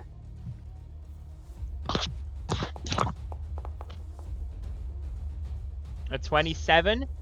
Okay, you do succeed. So you feel as it bites you, like you feel there's definitely some venom in its bite, but you as it bites to your neck, you push it off and you just shake off. You just push yourself through and shake off this venomous bite that it was trying to bite you with. Matilda says, "I have some anti-venom. I'll give it to you when I'm out of this wolf's mouth." Yeah. I don't read it, but it was a good thing to bring. You get shaken a bit more in the wolf's mouth. Just get me out. You all hear some more howling from the nearby forest. At the end of the round, you hear the sound of howling answering the dire wolf's howl from the forest, and you see that some more wolves appear to have answered the dire wolf's call and are entering and are on their way in.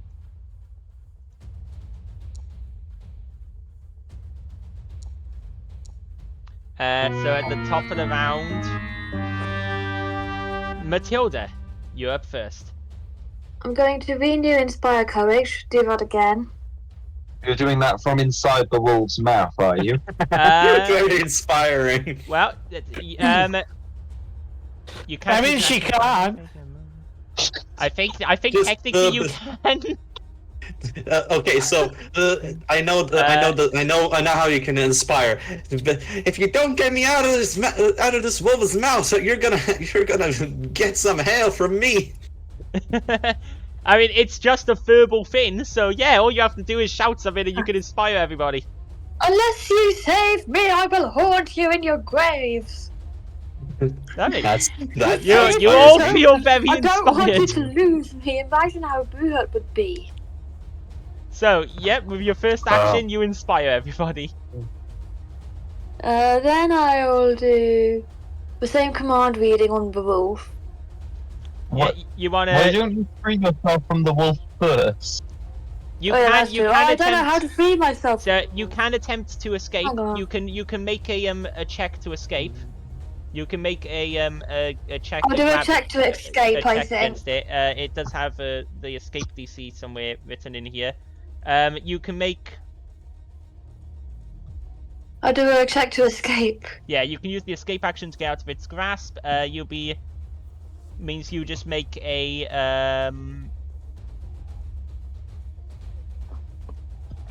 acrobatics or athletics check, or you can make an unarmed attack check. So you can make an unarmed attack, acrobatics, or athletics check. Trying to escape has has the attack trait, so it does give you a multi-attack penalty.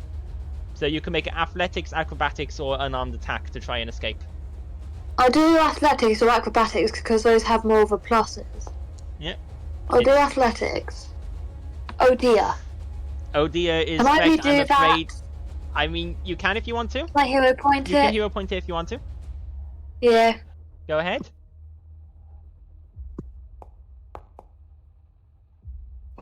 There we go. 22. That's pretty good. That's pretty good. Unfortunately, that's not enough. Unfortunately, that is not enough to get out of its grasp. Can I do that again as my third move? Yeah, you can use your third action to try and escape again if you want. Yep. I'll try Go ahead. acrobatics this time. Unfortunately, as try as you No. might, this fin has you locked tight in its jaws and you are unable to wriggle out. Matilda yells, "Rescue me!" And that is Matilda's turn. Which brings it... Boohurt, it's your turn. Matilda, your friend is being held in the wolf's mouth. The spider has just bitten you in the neck. It's not a good day for the grave guard. The spider, the wolf bit me. Pardon? The spider bit me. I thought the wolf bit me. No, the spider bit you. Ah. Well, Is he gonna become a spider orc? Spider orc? No. Spider orc. well, the first thing I need to do is draw Pharasma's Vengeance. Oh, did you not already have it drawn? Oh no, you had the bow. Yeah. Are you going I to... have the bow in my Are you left going hand. to sheathe the bow, or are you just going to drop it on the ground? So I'm gonna ask you this because it makes sense to me. It might not in Pathfinder, but you'd shoot if Boohurt is right-handed, he'd hold the bow shaft in his left hand, and he'd knock arrows into right. So surely after he's loosed an arrow, he has his right hand free and can just draw the sword and have the bow in his left. Is Pharasma's Vengeance a one-handed or two-handed sword? Is the question. It was a Yeah, wolf, question. if I remember correctly. It was. Yeah, I think it was one of It's the. a one. It looks like it's a one-handed weapon. I think. There we go then. Yeah, so. Yeah, it makes sense. Obviously, you have to be holding the bow with two hands to use it, but you can just hold in one hand. You've got it. Obviously, you have two hands free to use it, but you do just hold in one hand to draw arrows. So yeah, you can just draw the sword with the bow in your other hand. So you, Alright, you draw Pharasma's Vengeance. if you could do that on the sheet, please. But now Yep. it's been drawn. A strike. What the second one was it? Did you wanna strike with it? I am. I'm going to sort of shout down at Dave and Jomin. Get this wolf to spit it out. I'll deal with the spider. As I turn around and slash at the spider. Matilda screams, Okay. "Are you abandoning me?" Make an attack roll for Boohurt with Pharasma's Vengeance.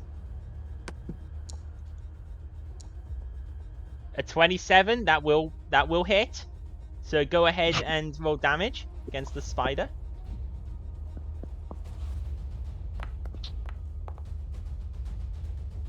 Okay, so obviously the 4 vitality damage, the positive damage doesn't apply in this case. So it's 16 slashing.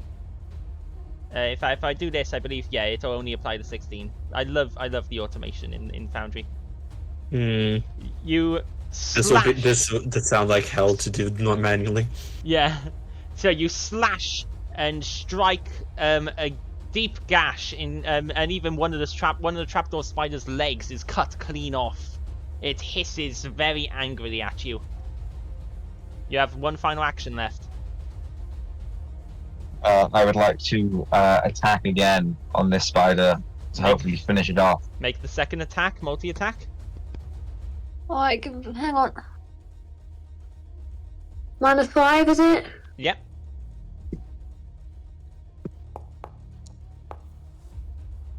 Oh dear. 14. Unfortunately, the second attack does not hit. The spider this time is ready and leaps out of the way, avoiding the sword. Get back here, you. Hoover is still adjusting to the new heavy armor. The spider hisses at you at the end of your turn. RP, you're up. I'm up. Okay. He's gone. RP motherfucking reloads. Motherfucking demoralize as they're tries to demoralize Demoralize. the wolf just kind of like you're too big for you're a bit too big for your own size. Okay. Intimidation minus Dire unintelligible. Dire wolves are smarter, so I ruled that dire wolves do understand common. So Maybe understand. Dire wolves understand common. Most animals don't, but dire wolves are smart. Oh no, wait, they do have an intelligence -4, so yeah, they're not smarter. Okay, so either take a way, -4 to that one. which makes it a 19, and it's Yes. against its will. Unfortunately, that's one off. Yeah. Okay. They have a much better will save than the spider did, and the wolf just It doesn't growls. matter.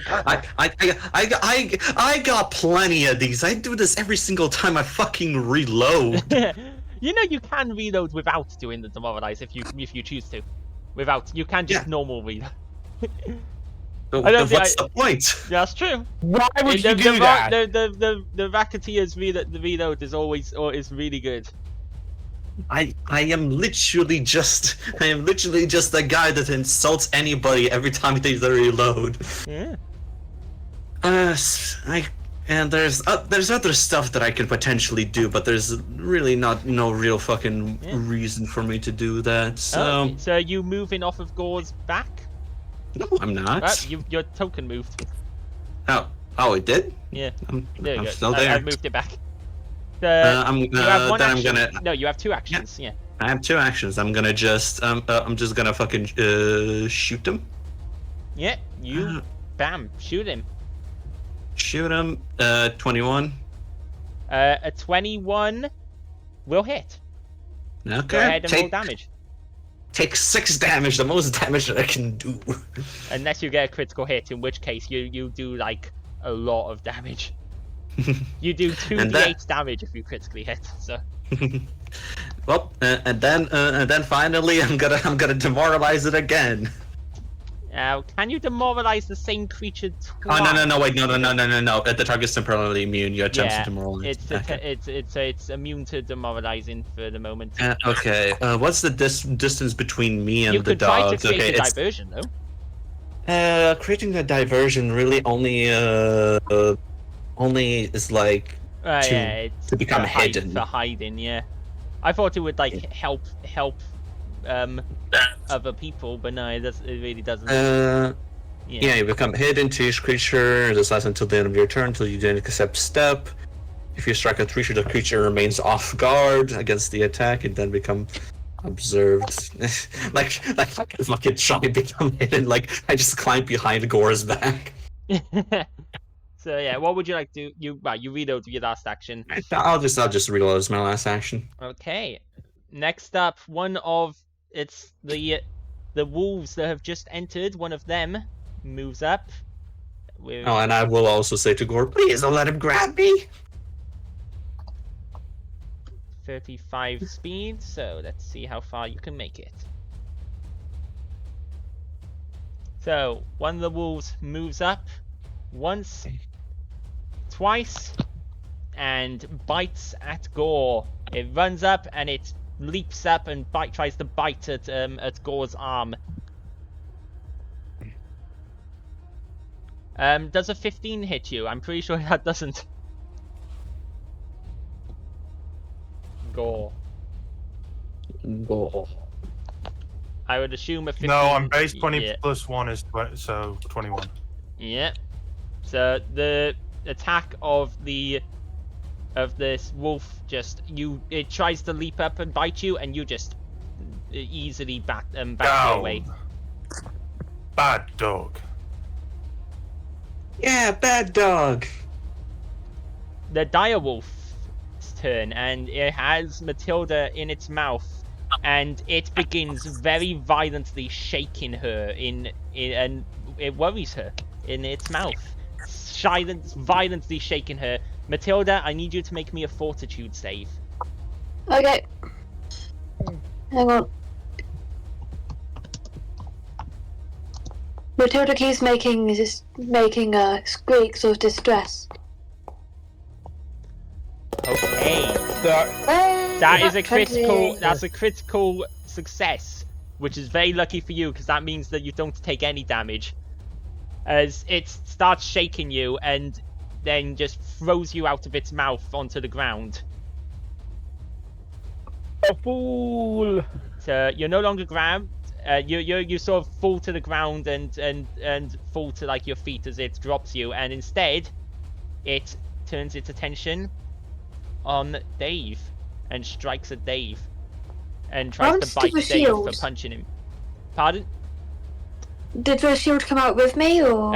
Yeah, your shield is like on your arm. Tell me, Dave, Yeah. does a 31 hit you? No, it misses.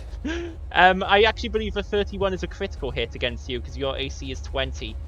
Yeah. So that's not good for you. But where is my critical hit card? There we go, critical hit deck.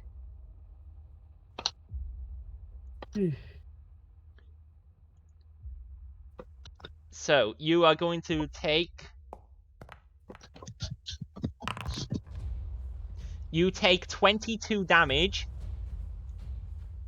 Alright. 22 piercing damage, and you are stunned as it bites you. How does a stun bite you? By what holy logic does that work? As if By what how does logic? it bites. It clamps its jaws around your upper body and your face and violently shakes you until you're stunned. Happy? That's not how it works. Have you ever been bitten by a canine? No, but also this is a giant wolf that's bigger than a person. I don't think reality tends to factor into it. Its teeth bite into you, and it basically like throws you around and slams you into the wall. Yeah, that's the same thing. That's the same thing with the wolf in the first session. It hits you, you instantly fall down. Oh, you mean like this, as then as you are knocked prone. I'm just gonna go AFK for the next half an hour till my next turn arrives. So you're stunned 3. I don't Stunned, need you which dealing means 26 damage again. stunned usually includes a value, which is how many actions you lose. So that's 3, which means basically you lose your next 3 actions. Yeah, I'm That's just gonna go critical fall hits for asleep. you. That's That's salty about the critical hit. I'm just salty how a bite stuns you. right. Look, it's just the critical hit. It's not the bite itself. It was the critical hit card that I pulled. Piercing damage, stun, grazing hit, Yeah, crit effect. the The target is bludgeoning- stun 3. the bludgeoning damage should stun you, not the piercing one. I don't know. Take it up with whoever made the cards. It's called grazing hit. It's stupid. The place piercing one should make you like bleed or something. I think they are ones that make you bleed. Yeah, alright. It's enough. Let's just carry on. No, Hardy's trying their best and actually making it make sense. Yeah. Yeah, You're but it not doesn't- that. I was gonna have it grab you in its mouth like it did Matilda, but I'm having it knock you down by throwing you into the wall instead. Be grateful. It doesn't really matter to me. Joe Min will attack it with his short sword. He stabs at it with a 23 to hit, which does hit. Dealing 4 points of piercing damage to it as he stabs at it, just shouting out, "Leave my friends alone!" as he stabs the wolf in its side. It doesn't take much notice of the poor cleric's stab.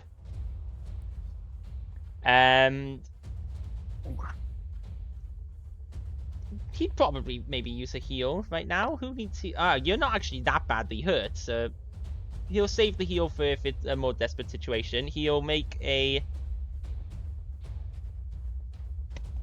He'll turn and, as he's doing this, he'll also fire a divine lance at the wolf that came up and attacked Gore. As pure divine, where basically, yeah, good and lawful damage have become basically just pure good damage. I don't know what damage type it is, but it's basically a neutral damage because we're not really playing with alignment. So he fires a divine lance at the normal wolf. And he does hit. So the wolf takes 10 points of just like straight up. I need a term for the damage, but it's basically like radiant damage, but not the same type, not positive damage. It's like just straight up holy damage. Good damage. But I forgot It still messes me up. That's a thing. Yeah. There's alignment damage as a thing, and it only hurts some creatures of the opposite alignment. But we're not playing with hard and fast alignment rules. I prefer to ignore the alignment rules. So I'm just making it straight up like holy damage and unholy damage. And the only things that wouldn't like take holy damage would be like, you know, things like holy beings and stuff. So the wolf would take it, even though the game doesn't think they should, so I have to do that manually. There we go. As this beam of just energy, of divine energy, just blasts the wolf, just full force. Another wolf comes up, starts running up. However, it does have to go around this big rock to actually reach anyone.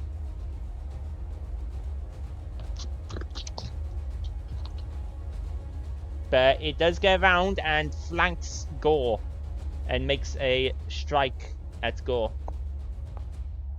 Oh, Gore getting flanked. But so Gore, yeah, a 15 still isn't going to hit you even with when flanked. So that wolf also just it doesn't achieve anything. I said bad dog. It is your turn, Gore.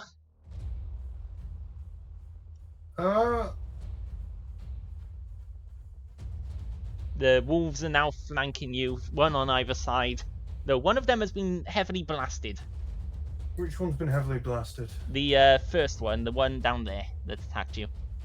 Alright, well, I'm going to try and backhand him with my shovel. Okay, make an attack.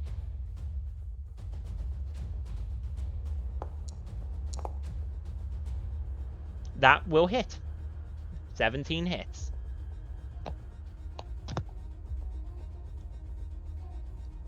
Hold on, my thing's being wonky again. Gosh darn it, this doesn't agree with me.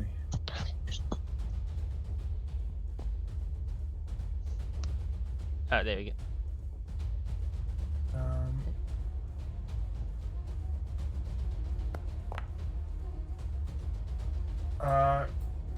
It's going to take 4 damage.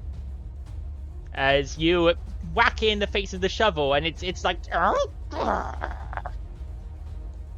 How much does an attack take, by the way? How many actions? 1 action. Alright, perfect. So you have 2 more actions, so you could attack again with a multi-attack. Or I could hit it with a haunting hymn. Whichever. Or you could hit it with a haunting hymn. Bud. Okay. Dog. Haunting hymn. I love that's the haunting hymn. Go ahead. Use the haunting hymn. And it has to make it make a save or you make a roll? It makes a save, doesn't it? So it makes its fortitude save. It does succeed, so that's half damage.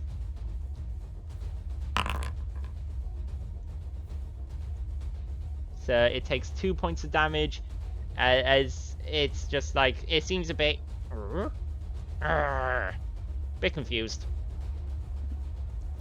Well, that's my turn. Yeah. Dave is stunned. Yeah, but now I'm no longer stunned. You're stunned 3, which means you lose 3 actions, which is your turn. So you're stunned for that turn. But now your stun goes away. Now I'm no longer stunned. Yeah, you're a bit dazed and you come to lying on the ground. Next up, the giant trapdoor spider bites at Boohurt again. Seeming to wanting another. It once again, I'm afraid, critically hits you, Boohurt. What? I got so much armor on. Okay, what on earth is this? The target must succeed a fortitude or contract The filth. solution of not getting fever. crit is to not get hit at all. There's a okay. The target must succeed a fortitude save or contract filth fever. Okay, well I don't have the Pathfinder bestiary, so I have no clue what filth fever is or what the rules for that. Hold on, I can search it up. Filth fever. It's some sort of disease that you can contract from this attack. No, I'm getting diseases. You're getting diseased. Maybe you're just catching what you were already Alright, had. do you want me to do a fortitude save info then? Well, you have to do a fortitude save anyway for the spider's venom. I'm going to probably ignore the filth fever thing because I have no clue what it is. But do a fortitude save for 10. spider venom. A 10. I don't know what the plus is for that. Well, yeah, that was a plus 10, so it's a 20 total. It's save DC. Okay, yeah, you once again, you managed to resist the venom.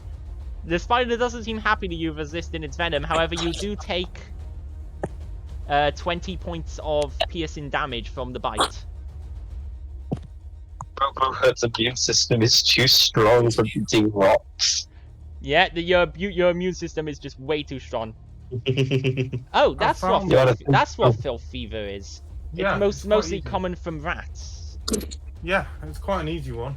I basically Type injury, DC 12 fortitude save, onset 1d3 days.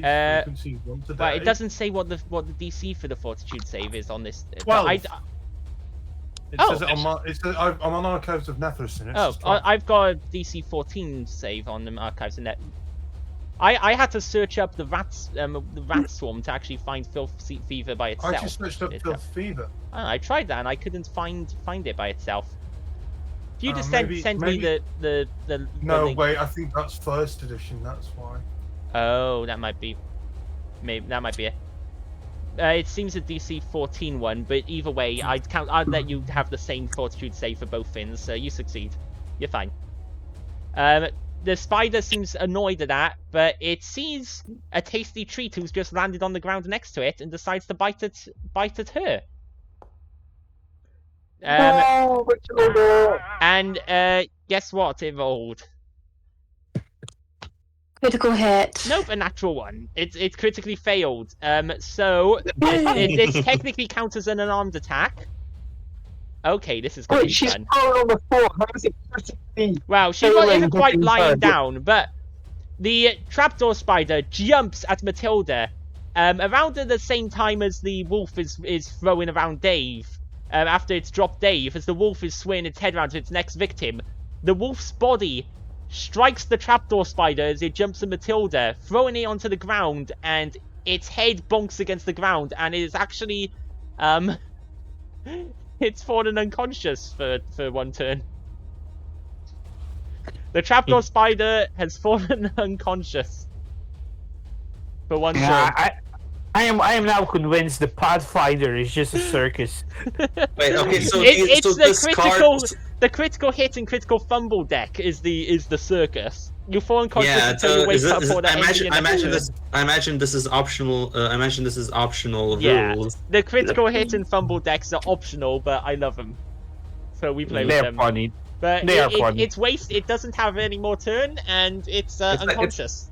It's like adding wild magic to every fucking to every yeah. match money on D&D. Who would ever try and add wild magic to every single spellcasting class? Well, me. The next wolf. I mean, to be fair, D&D have added wild magic to non-spellcasting classes at this point. That too.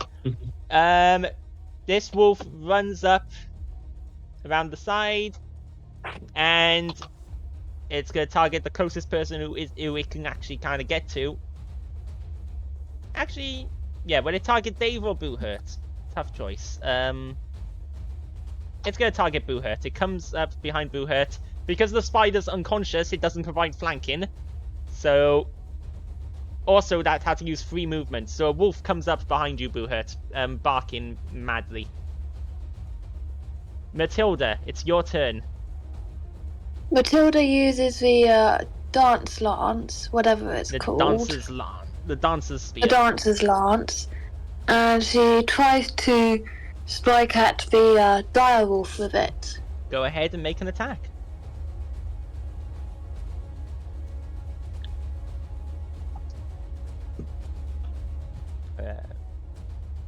Oh, I see. It's the dancer's spear is a two-handed spear. Oh. Would you have been holding it? You'd have known that. So were you holding it in two hands for this time? Would you have been? Or do you want to? I thought it was change one-handed. Okay, you can change grip into two hands and then attack with it. Yeah, I'll do that. Okay, so go ahead and make a strike against the direwolf. And then I'll sweep it into the next one. So you do hit the direwolf. That's a very good roll. Yay! So go ahead and roll damage, and then you're gonna attack another one with it, right? Yeah. Okay, so the direwolf takes 5 pierce damage as you stab it with the lance, with the spear. The spear can also do bludgeoning damage as well. So if you attack a different target, then you can get a +1, which slightly counteracts the multi-attack penalty. Mhm. So who do you want to target with it? I'm going to go with the other wolf next to Boohurt. That was trying to sneak up. Go ahead and make the second attack. You make it. Are you stabbing or clubbering it? Oh, did Foundry crash? Oh, there we go. Sorted it. I think I just had to refresh. It'll reload in a minute. Can't have a Pathfinder session without an issue. Yep, impossible. Ain't that the truth?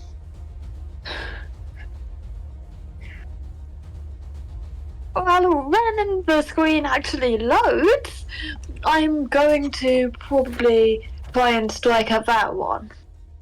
Okay. Are you gonna be stabbing it like the other one, or bludgeoning it with it? I'm gonna try stabbing it. Okay. Yeah. Well, you can make the attack with the +1, an extra +1 once your fin loads. Yeah.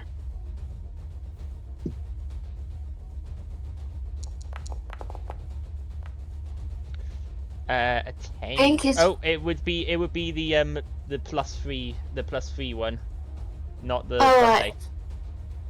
Okay. Do I re-roll it? Yeah, re-roll it and you can add the +1 from the if you tick the sweep, it'll add a +1 automatically.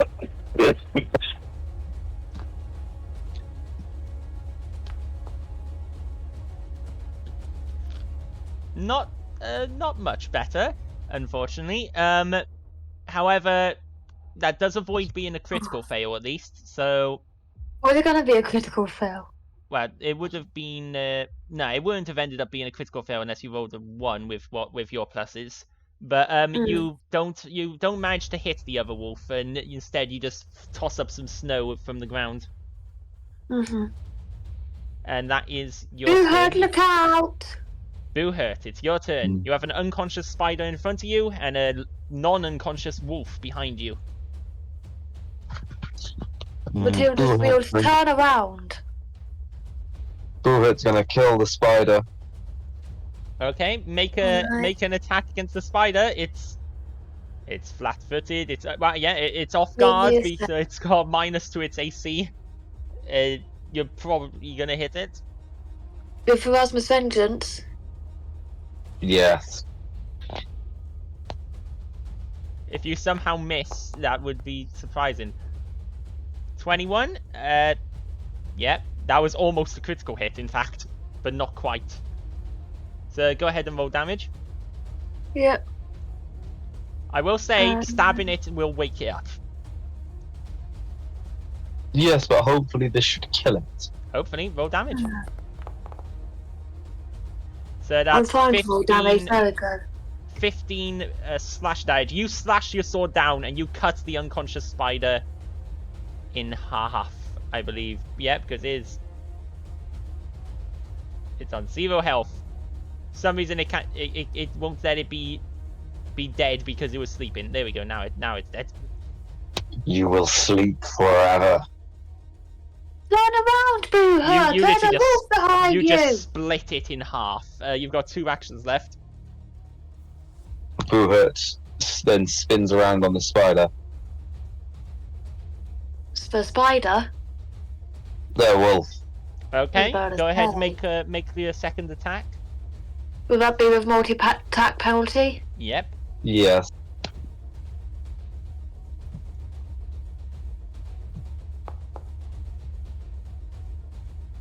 That hits. So roll damage. Why is my laptop being slow with it? Technology. Technology. 13. Okay. Do you have you have a third action? For my third action, Boo-Hurt. No, I don't have a hand free, so I can't do a potion. Yeah, you don't have a. Yeah, you don't have a hand free. What can I do that doesn't involve drinking a potion or attacking? Ooh, wow, that's the question. Do you want me to look at spells? I mean, you've got your shield on your arm. You could raise your shield protectively since you're wearing it on your arm. Yeah, would you, I will do that then. It doesn't have You're any. wielding It just a says that shield. spellcasting entry. What was it you're going to do? Raise shield. Yeah. Alright. Do you have, because is your shield the I know there's a particular type of shield that you can raise without holding it in your hand, isn't there? What was shield I think. spikes? You've got the you've got the steel shield. I think was it the bucklers you could wear and use without holding. The steel shield is. You're an expert on things. Can you really wield and raise a shield while you've got things in both your weapons in both your hands? It depends how the shield itself is strapped. With a So, shield like Boo-Hurt's what got, would- a big steel shield, like a knight's shield. That's probably going to be Well, more difficult. If we're talking a Norman knight shield, often they'd have a geese strap, and basically specifically designed so that you can use a two-handed spear and still have your shield up. I would say, especially if I'm not. It's entirely up to you to decide. Like, even if it's a regularly strapped shield and I'm just holding a bow in my hand, you would probably be able to use that, but you wouldn't be able to shoot a bow with it. So I would probably. It would make most logical sense for a bow that Boo would have the shield on his back. Yeah, so you won't. Yeah, that makes more sense in this situation. Yeah. But the geese strap thing would work for Matilda, thinking about it. Because that is what a geese strap on a shield is designed for. And that is the type of shield that Matilda is Matilda has. Other things you could do with one action, you could step away from the creature or move to a different position. like to flank it with Matilda. Mm. Yeah, that sounds like a good idea. Yeah. Yeah. So you could move that to there to flank it, so that you and Matilda are flanking it, move around its side. Yeah, I will do that then. Okay. What was it? Uh, Moving. Move. I forget, like, disengaging is an action. Yeah. Well, you don't always have to disengage from. It depends on whether they have opportunity attack, the ability to opportunity attack or not. When Yeah, you I'm do used two? to flanking, so immediately across from where you are, so we can flank it. So you get What round a- the sides and start flanking the wolf. RP, you're up. Me? There are wolves near both of you, near you guys. They're either side. Oh no! The wolves are here. And by the looks No, of no. it, they saw you shooting the dire wolf. They're not happy. Well then, they should be scared because this gun's gonna be turned to them. Which is one of them already damaged? One of them is very badly injured. He's been Well, blasted and whacked with a shovel. Well, that one whacked with a shovel. Gonna point down and shoot. Okay. Make an Uh, attack roll. Pow! Nat one. Let's go. Yep, I'm afraid that's a critical fail. In fact, if okay, I know Craig, do these with flintlock, do they misfire? I don't know if they have a misfire thing in Pathfinder. Mm. I don't see anything about misfire. I don't think they do. I don't think they Yeah. do. However, according to the critical hit card, you hit yourself instead. The critical hit card is called backfire, so this is perfect. Oh.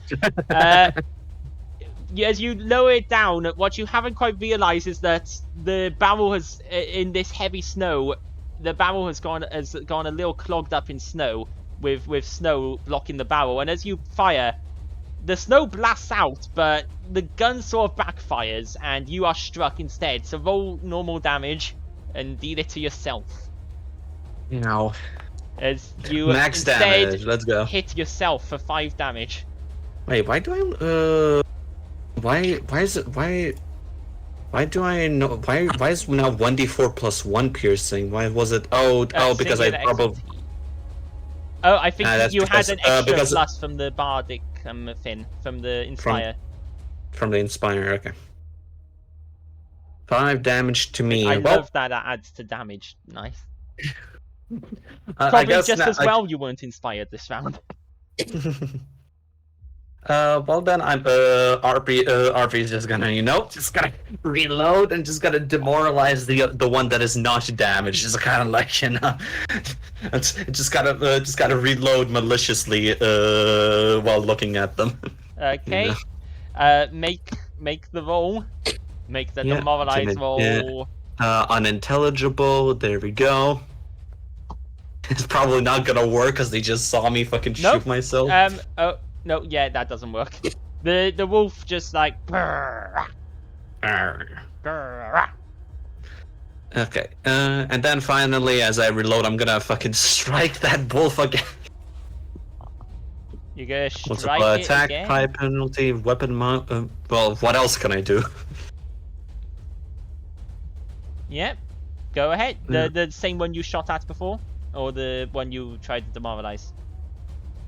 No, the one that is already damaged. 16. A 16 to hit. That will hit. So roll damage. Let's go. Kaboom! Minimum damage. Ouch. You fire at it. It's like it glances along its flank, but you know it adds up. It's already not doing very well. Yep. And that is your turn. It is that wolf's turn then, and there's 2 of you, but one of you did a lot more damage to it than the other. So it bites at Gore for a 18 to hit. Doesn't hit. Doesn't hit. So it tries to bite you, Gore. you just straight up, you easily just batter away. It's going to be pretty agitated. It does try to bite at you again for a 22 to hit. That does hit. So it bites at you again. You take, as it sort of coordinates with the other wolf, you take 6 damage as it bites at you. And as it bites, it leaps up, bites into your arm, and it throws its full weight onto you. And you are knocked prone. As you are knocked prone, RP you fall from Gore's shoulder. You don't fall prone yourself. So this is what Zell was meaning by the wolf. It has to spend an action to do that, though. It has to spend its action. And It's it only works. 100%. It only works if it hits you. Yeah. So just don't get hit. Don't get hit, Piper. Yeah, Just just don't like get that. Just don't like get that. hit. Just don't get Just hit. like that. I just love the idea that it smashes an orc of my stature to the ground. It takes. Actually, we're it's assuming possible. the two wolves sort of coordinate with each other. As it smashes into your chest, the other wolf gets behind your legs, and they trip you. You fall to the By ground. the way, was the 22 with the multi-attack penalty? Yes, the enemies it did also have the get multi-attack penalty. that. Okay. It rolled really good on its attack to hit.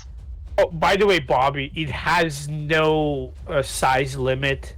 So technically, if it hits a huge creature, it's gonna push down the huge creature. It can, but it would have to be able to actually hit, and most creatures that big have way too high an armor class for them to hit. Stupid. Even if this wolf rolls a natural 20 against a dragon, it still doesn't hit. I'm not talking about dragon right now. I'm just talking about the huge creature. Time to knock down a Tarask. There's no way it can hit a Tarask. I'll pull a giant to the floor, a hill giant. Yeah, it 100% locks down Hill Giant instantly.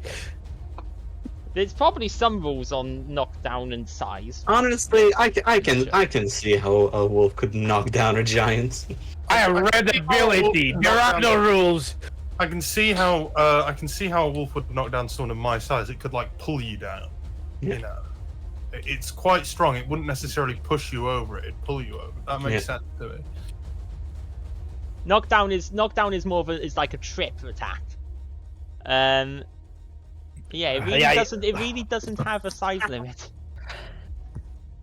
Unless it does in the remaster. Which it might do in the remastered version. No, it really doesn't. We got to get like 4 wolves each. Like everyone has to get So, the wolf. RP, you don't fall prone, but you are now no longer on Gore's back. And the other wolf... Oh no, first it's the dire wolf, but the other wolf is staring at you greedily. Like you're a stuffed toy that he wants to rip apart. No, I was about to be like, huh, wait, it can't, why would it want me? You know, I don't have any meats. Oh yeah, no wait, I'm just a toy. The dire wolf next attacks Jomin, who stabbed it with a 29 to hit, which is a critical hit against Jomin, I'm afraid. No. The dire wolf is dangerous. It's basically a boss monster. A mini boss. So, the dire wolf gets a critical hit against Jomin. So it's gonna roll damage. It deals 24 damage to him. And it's... Okay. Kidney piercing is the name of the card. It bites, it clamps its jaws, its Jomin-sized jaws around Jomin's midsection, and you see Jomin cries out in pain, and it definitely pierces some of his internal organs, quite possibly. He is sickened too. It's pierced his kidneys. You see Jomin is very badly injured by that. It's taking 24 damage.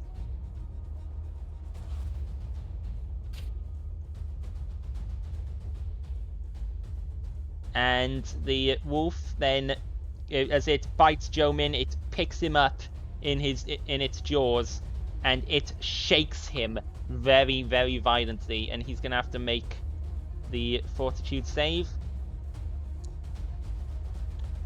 He just succeeds it, so he's going to take half damage from the worry. So Jomin takes 3 points of damage. As it shakes him around, he is not looking good. And this time the wolf keeps Jomin in its jaws as it shaking him around.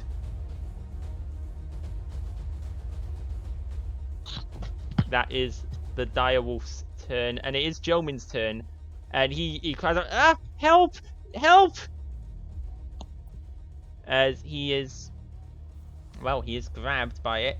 So where's the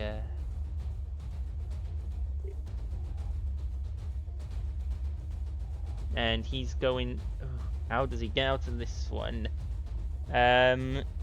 What's his skills like? Athletics. Only a +5. Poor Jomin.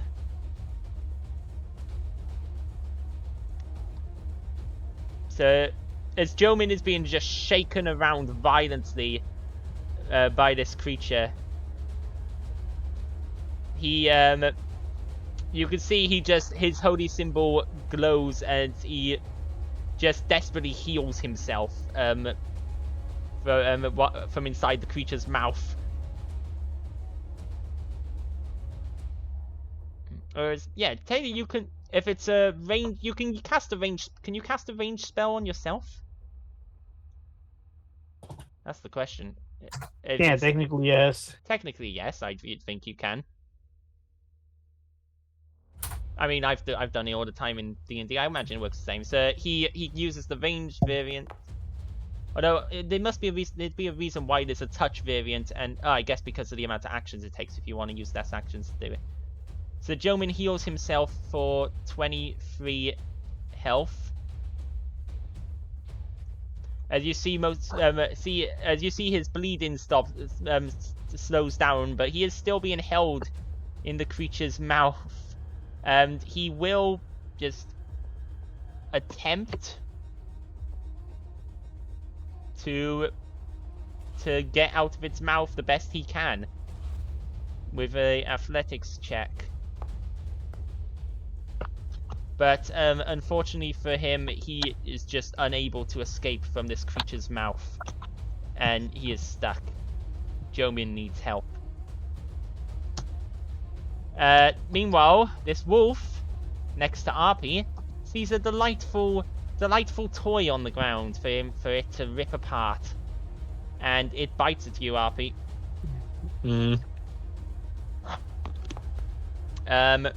Does an 11 hit you? What's your armor class? No, my armor class is 20. It almost critically failed. Oof. As it tries to bite you, you just very quickly dodge out of the way. It tries to bite. This time, as you dodge out of the way, with annoyance, it turns on the prone gore and tries to bite into his arm. With a 14, that also misses. And as you shout "bad dog" at it, it isn't very impressed. As Gore is able to pull his arm away without being bitten. The wolf isn't very impressed at all. It growls at you with it. I'm gonna say it uses its last action to growl at you. Gore, you're on the floor, you're prone, you can use one action to stand up. I'll do that then. Yeah, you pull yourself back up to your feet. RP is now on the ground next to you. Can I use an action to pick up? But you said I'm not prone, you said. You're not prone, RP isn't prone. Can I use an action to pick him up and put him back on my shoulder? Sure. You pick up RP. Aww. As you get up, you pick up RP and put him on your shoulder once again. Thanks, big guy. How tall are you? He's well over 6 feet. You're well over 6. Okay, so let's say RP is 7 feet in the air. Meaning technically the wolves can't melee attack RP until they knock you over again. Technically he's out of 5 foot range because he's on your shoulder. And then the damaged wolf, with my final action, I'm just going to backhand with my shovel. Okay, make an attack roll. I'll give it a sec. My foundry has crashed and is reloading itself. Ouch. Don't you hate when that Yep. happens? It happens. It happens a lot. There we are. It's too much. Hmm. There we are. Reloaded.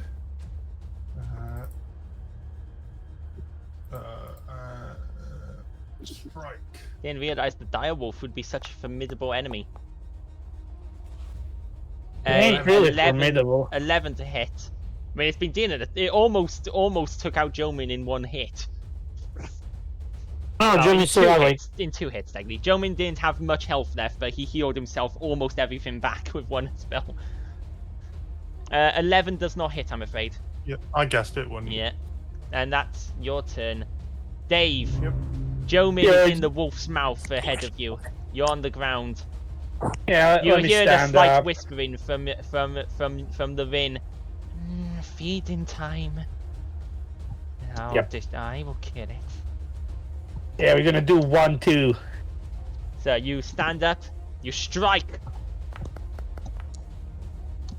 At the 28.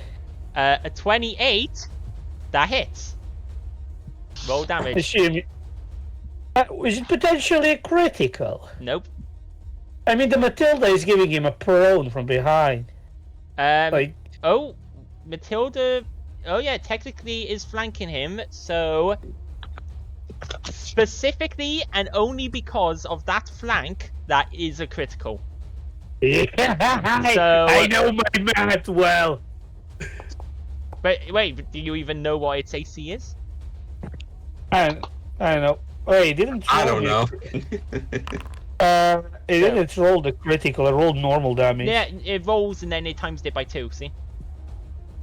It rolls 2d10 plus 6 and then times that result by 2.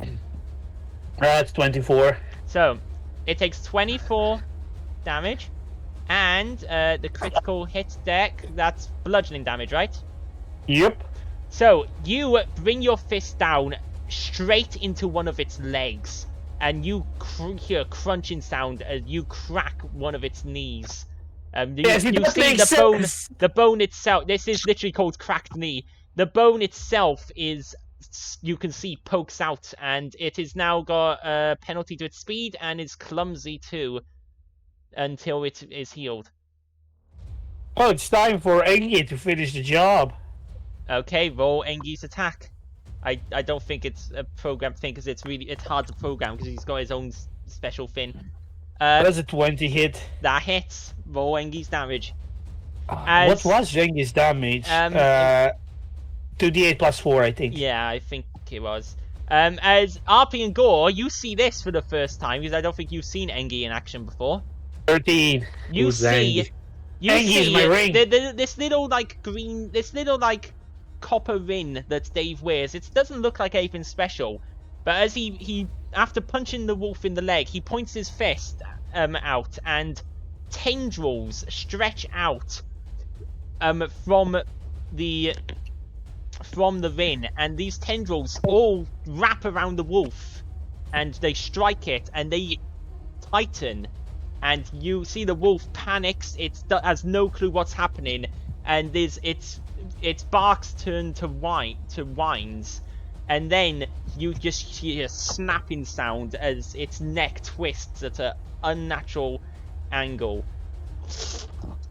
And as the tendrils come back off, like some of the wolf's fur tears off, it's stuck to the tendrils, and they retreat back into the ring, but the dire wolf is very, very dead.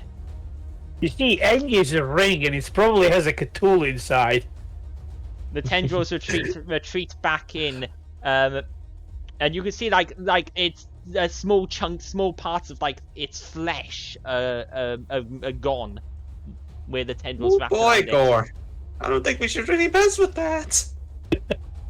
I'm gonna end my turn by turning my attention to Gore and RP to help them. Okay, yep. Because that was 1, 2, 3. Yep. Yeah, that's 1, 2, 3. I can't do much more. Makes up for being knocked down and stunned. I got my revenge on the motherfucker. Yeah. So this wolf makes a strike at Buhurt, recognizing him as a superior threat, with a 27 to hit. So that will hit you. You take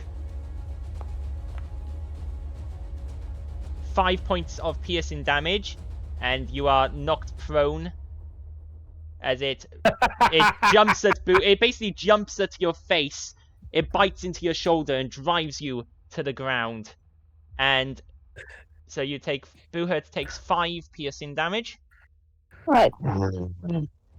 And then it's gonna attempt to strike at him again. And it does critically hit. How many times have the enemies critically hit in this section? 4. So, you take a further 14 points of piercing damage. As it then bites in, aiming for your neck and sort of getting just below your neck and your shoulder. In fact, it bites into your forearm, into your arm, and Pharasma's vengeance falls from your hand, Buhurt. As Pharasma's vengeance has fallen from your hand to the floor next to you. So you are no longer currently wielding it. It has been knocked out of your hand by the wolf. Mm-hmm. And it's sort of trying to chew on your arm and devour your arm. You mind? Let's see. You're dead. Matilda, you see this happening to Buhurt. He's been disarmed. He's on the floor. Hymn of healing for Buhurt. I don't Awesome. need a hymn of healing. I need to kill this thing. Obviously, Jomin is no longer grabbed in the wolf's mouth. I am gonna rule that he's prone because he basically falls out of the wolf's mouth as it dies. Wow. Yeah, way to do rulings when the player cannot It makes be like, sense. no. So go ahead and Hymn of Healing. Mm-hmm. I don't want to heal this thing dirt. Alright, we're going to kill him in a moment. I thought you'd want the heroic moment, but fine. Now on. So yep. I'm looking I at do- haunting I him. do want a heroic moment, but I also want you to kill it. Yep. Go ahead and I just cast Hymn of thought Healing to use it up. To use.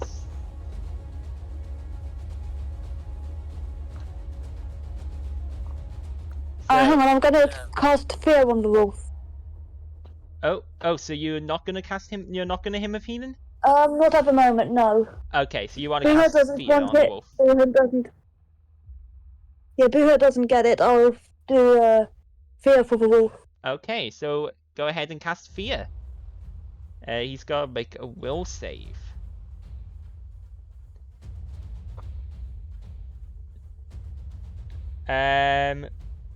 So go ahead and cast Fear, and we'll see what the thing is. What the DC Oh, is. down there. So it's a DC of 19. It fails. So, as you, how do you do this? How do you plant this magical fear in the wolf's mind? I do a most horrific piercing shriek. Okay, you make this shriek, horrifying sound, and the wolf that was chewing on Buhurt's arm spins around and its eyes go wide, and it starts like whining like a scared puppy, and paws to the ground nervously and sort of growls at you. And it's scared. It's definitely scared. No, more like you just pull out a picture of a mailman. You have one action left. Then I'm going to strike at it with the dancer's spear. Go ahead and make an attack roll. Your fear has lowered its armor class. Yeah, that hits. Alright. The fact that fear lowers its armor class is crazy. But 5 good. damage. 5 damage. You stab at it, and it sort of and backs away even more. It's not happy. That is your turn. Boohurt, you're on the ground. Pharasma's Vengeance is on the floor next to you. What are you doing? Can I pick up Pharasma's Vengeance? Does that cost an action? Yeah, it'd be an action to pick it up. Standing up is also an action, isn't it? Yes. I'll stay on the floor and stab the wolf from down here. Yeah, you can do that. You do have a -2 penalty to the attack roll, but I think that'll be factored in automatically. So go ahead and make the attack. Shouldn't I have flanking from Matilda?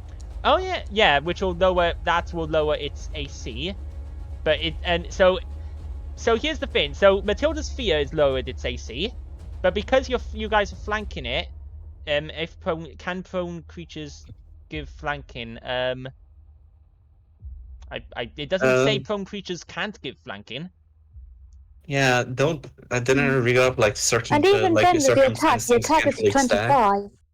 So you got 25 even with the prone penalty.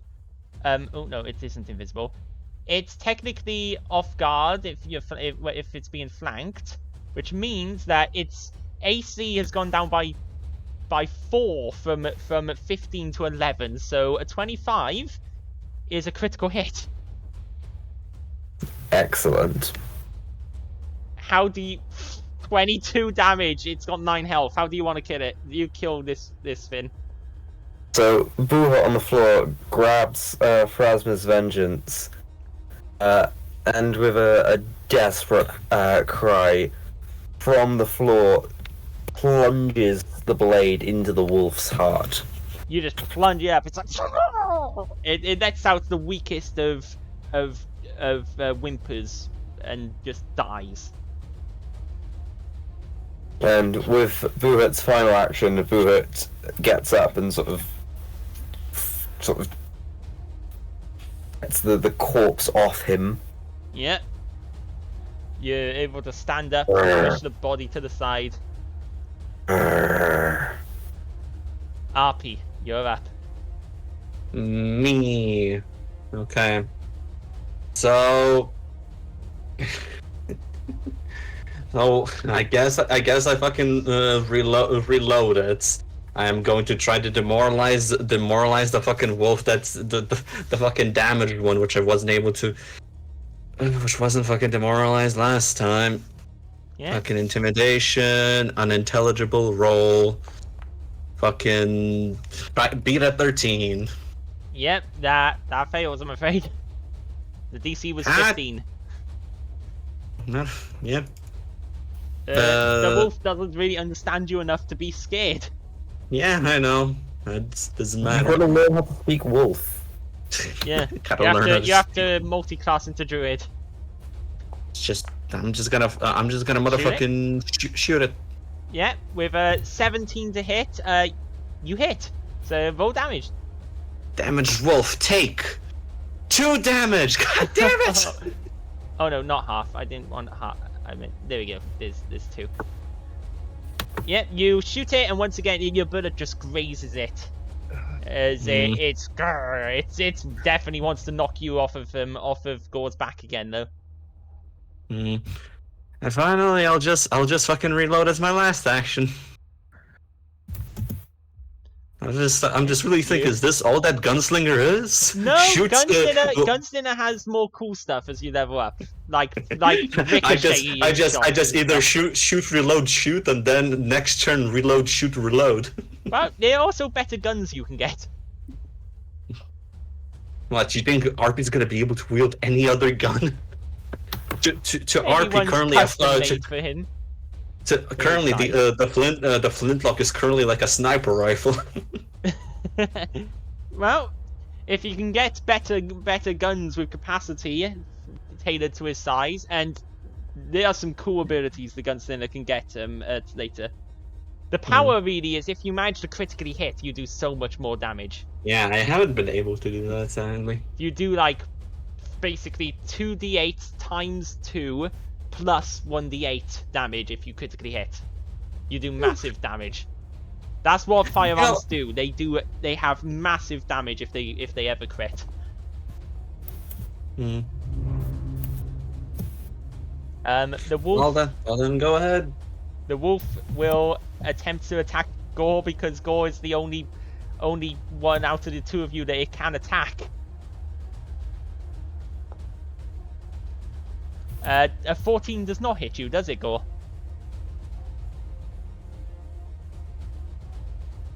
Gore. Yeah. Oh. A 14 will not hit. Nope. The wolf. The wolf, after fading once again. Pardon? Pardon? Bobby, are you there? I heard Bobby's voice. Bobby's voice, and you can't really fucking hear his voice if he's fucking muted. He is muted. Oh, I thought I heard his voice for a second.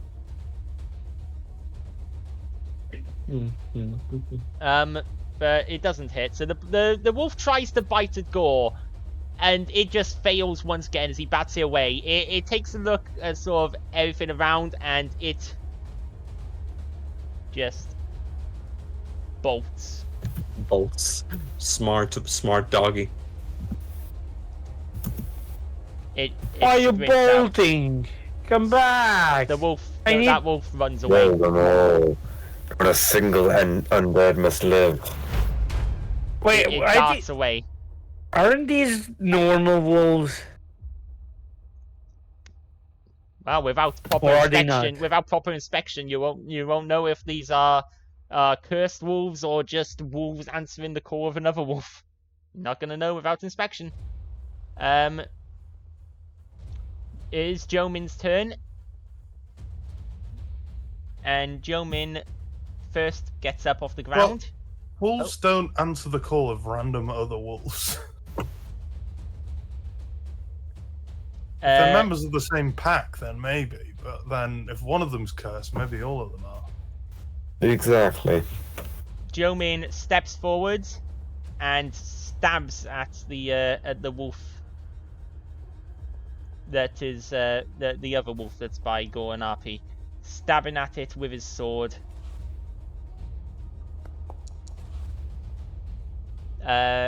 Unfortunately, the wolf is able to jump to the side and avoid Jomin's attack.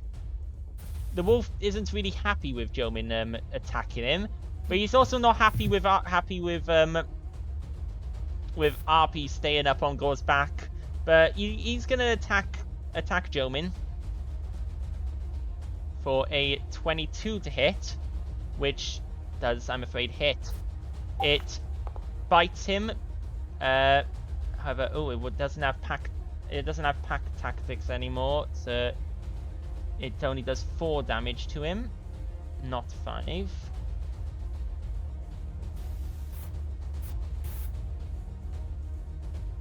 And after biting Jomin, it uses its second attack to leap at Gore to try and knock RP down again. However, an 11 is not going to hit. That dog really wants RP. I'm his toy, and he hasn't been able to give it. The dog sees the carnage. The giant direwolf is dead. It sees Dave approaching. A few tendrils still retreating back into the ring, and it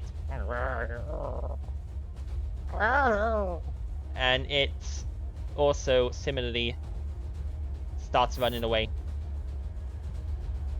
Are you guys going to let it run, or are you guys going to try and stop it? Is the question. Because Gore, your turn is up next. We were described. So I've been there a lot of the time when they've talked about the curse of living undead, right? Hmm. And from what we know, the curse of living undead turns them rabid, basically. Yes. Yeah, they wouldn't run away then. They wouldn't run. So therefore, these are not wolves, and therefore he's going to stop. Can RP shoot the retreating wolf? Yeah, the army. the one that is damaged. The damage was sure. Make how what's your range on your gun? Diddy. Yeah. Let Ekby first finish. Give me a fucking moment. It should say somewhere here. Or I'm just gonna fucking open it on here. Range is 40 feet. Well, that's the range increment, so you can shoot further. So you can shoot at it, but you're gonna have a -2. -2, okay. But you can still try and shoot it. Modifier -2. Yeah, no, that's a -5. Yeah, yeet. God damn! You know what? Can I 15 might hit. No, Yeah, I don't that hits. care. It does hit. I don't care. I don't care. He wants a hero point. You want a hero I point? want a hero pointed. Okay, but if you hero point and miss, then it misses. Go ahead, hero pointer. But where Watch do your roll map I live. use up? Where do I use up a hero point? So, you at the top of your sheet you have 3 hero hero point. points, and if you just right click, it removes one of them, Plonk. Okay. and then re-roll the attack.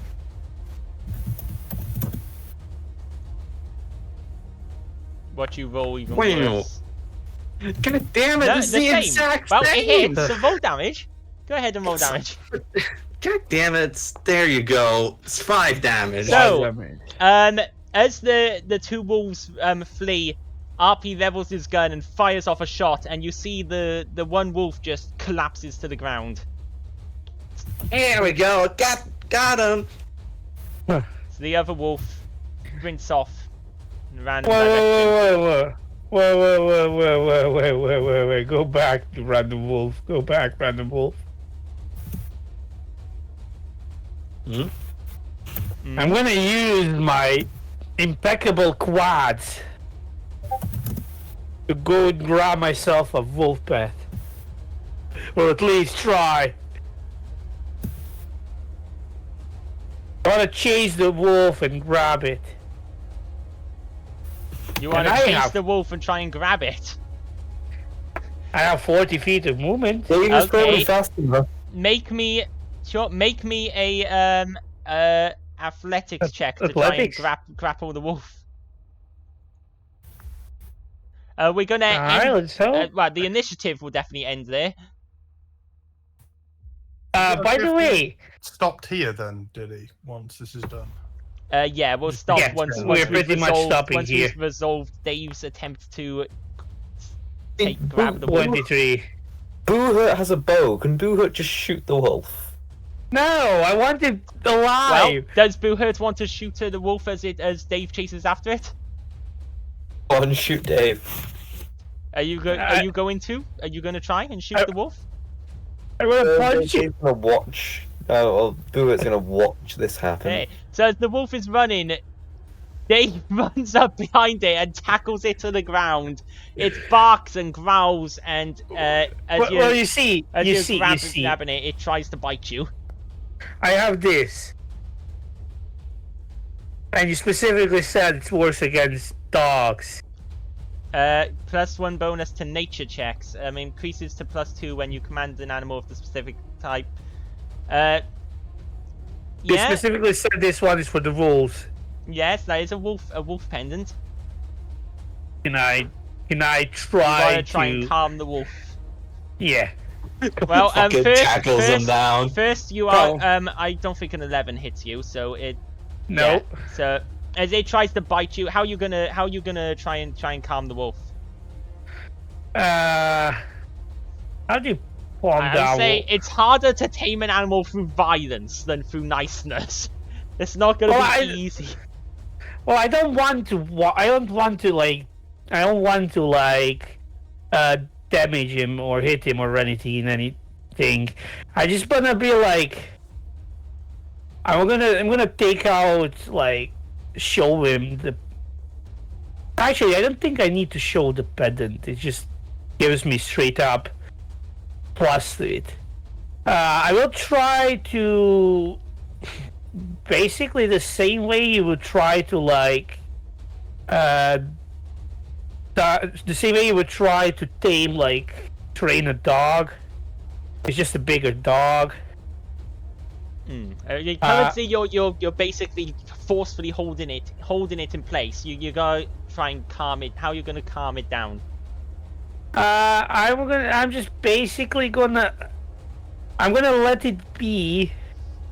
I'm gonna hold him. So you're gonna let it go. I'm gonna let him go, and I'm gonna basically try to present myself as whatchamacall, as the same thing as an older stronger wolf would be like.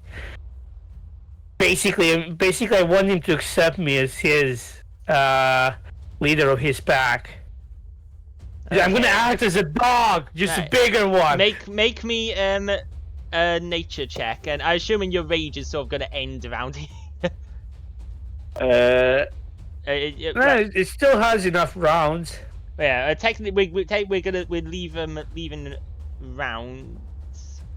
Now, if I press end encounter, is it gonna remember the keep note of the XP amount up in the corner? I'm not sure about that, but let me see. You said you roll nature. Roll a nature check. Do I get any plus from the pendant, or you just it lowers the roll? The pendant adds a +1, I think. I'm gonna hero point this bitch. Oh wait, you can use the pendant. So it gives you a +1 to nature checks, and once per hour you can use it to give yourself a +1 to AC, or +2 against an animal attack, or +2 if it's that particular animal. Oh, so you can use the pendants to up your AC against animal attacks. I didn't know that. Anyway, hero point. You want to hero point it? Go ahead and hero point it. Yeah, I want to. God damn it! It's just the game doesn't want me.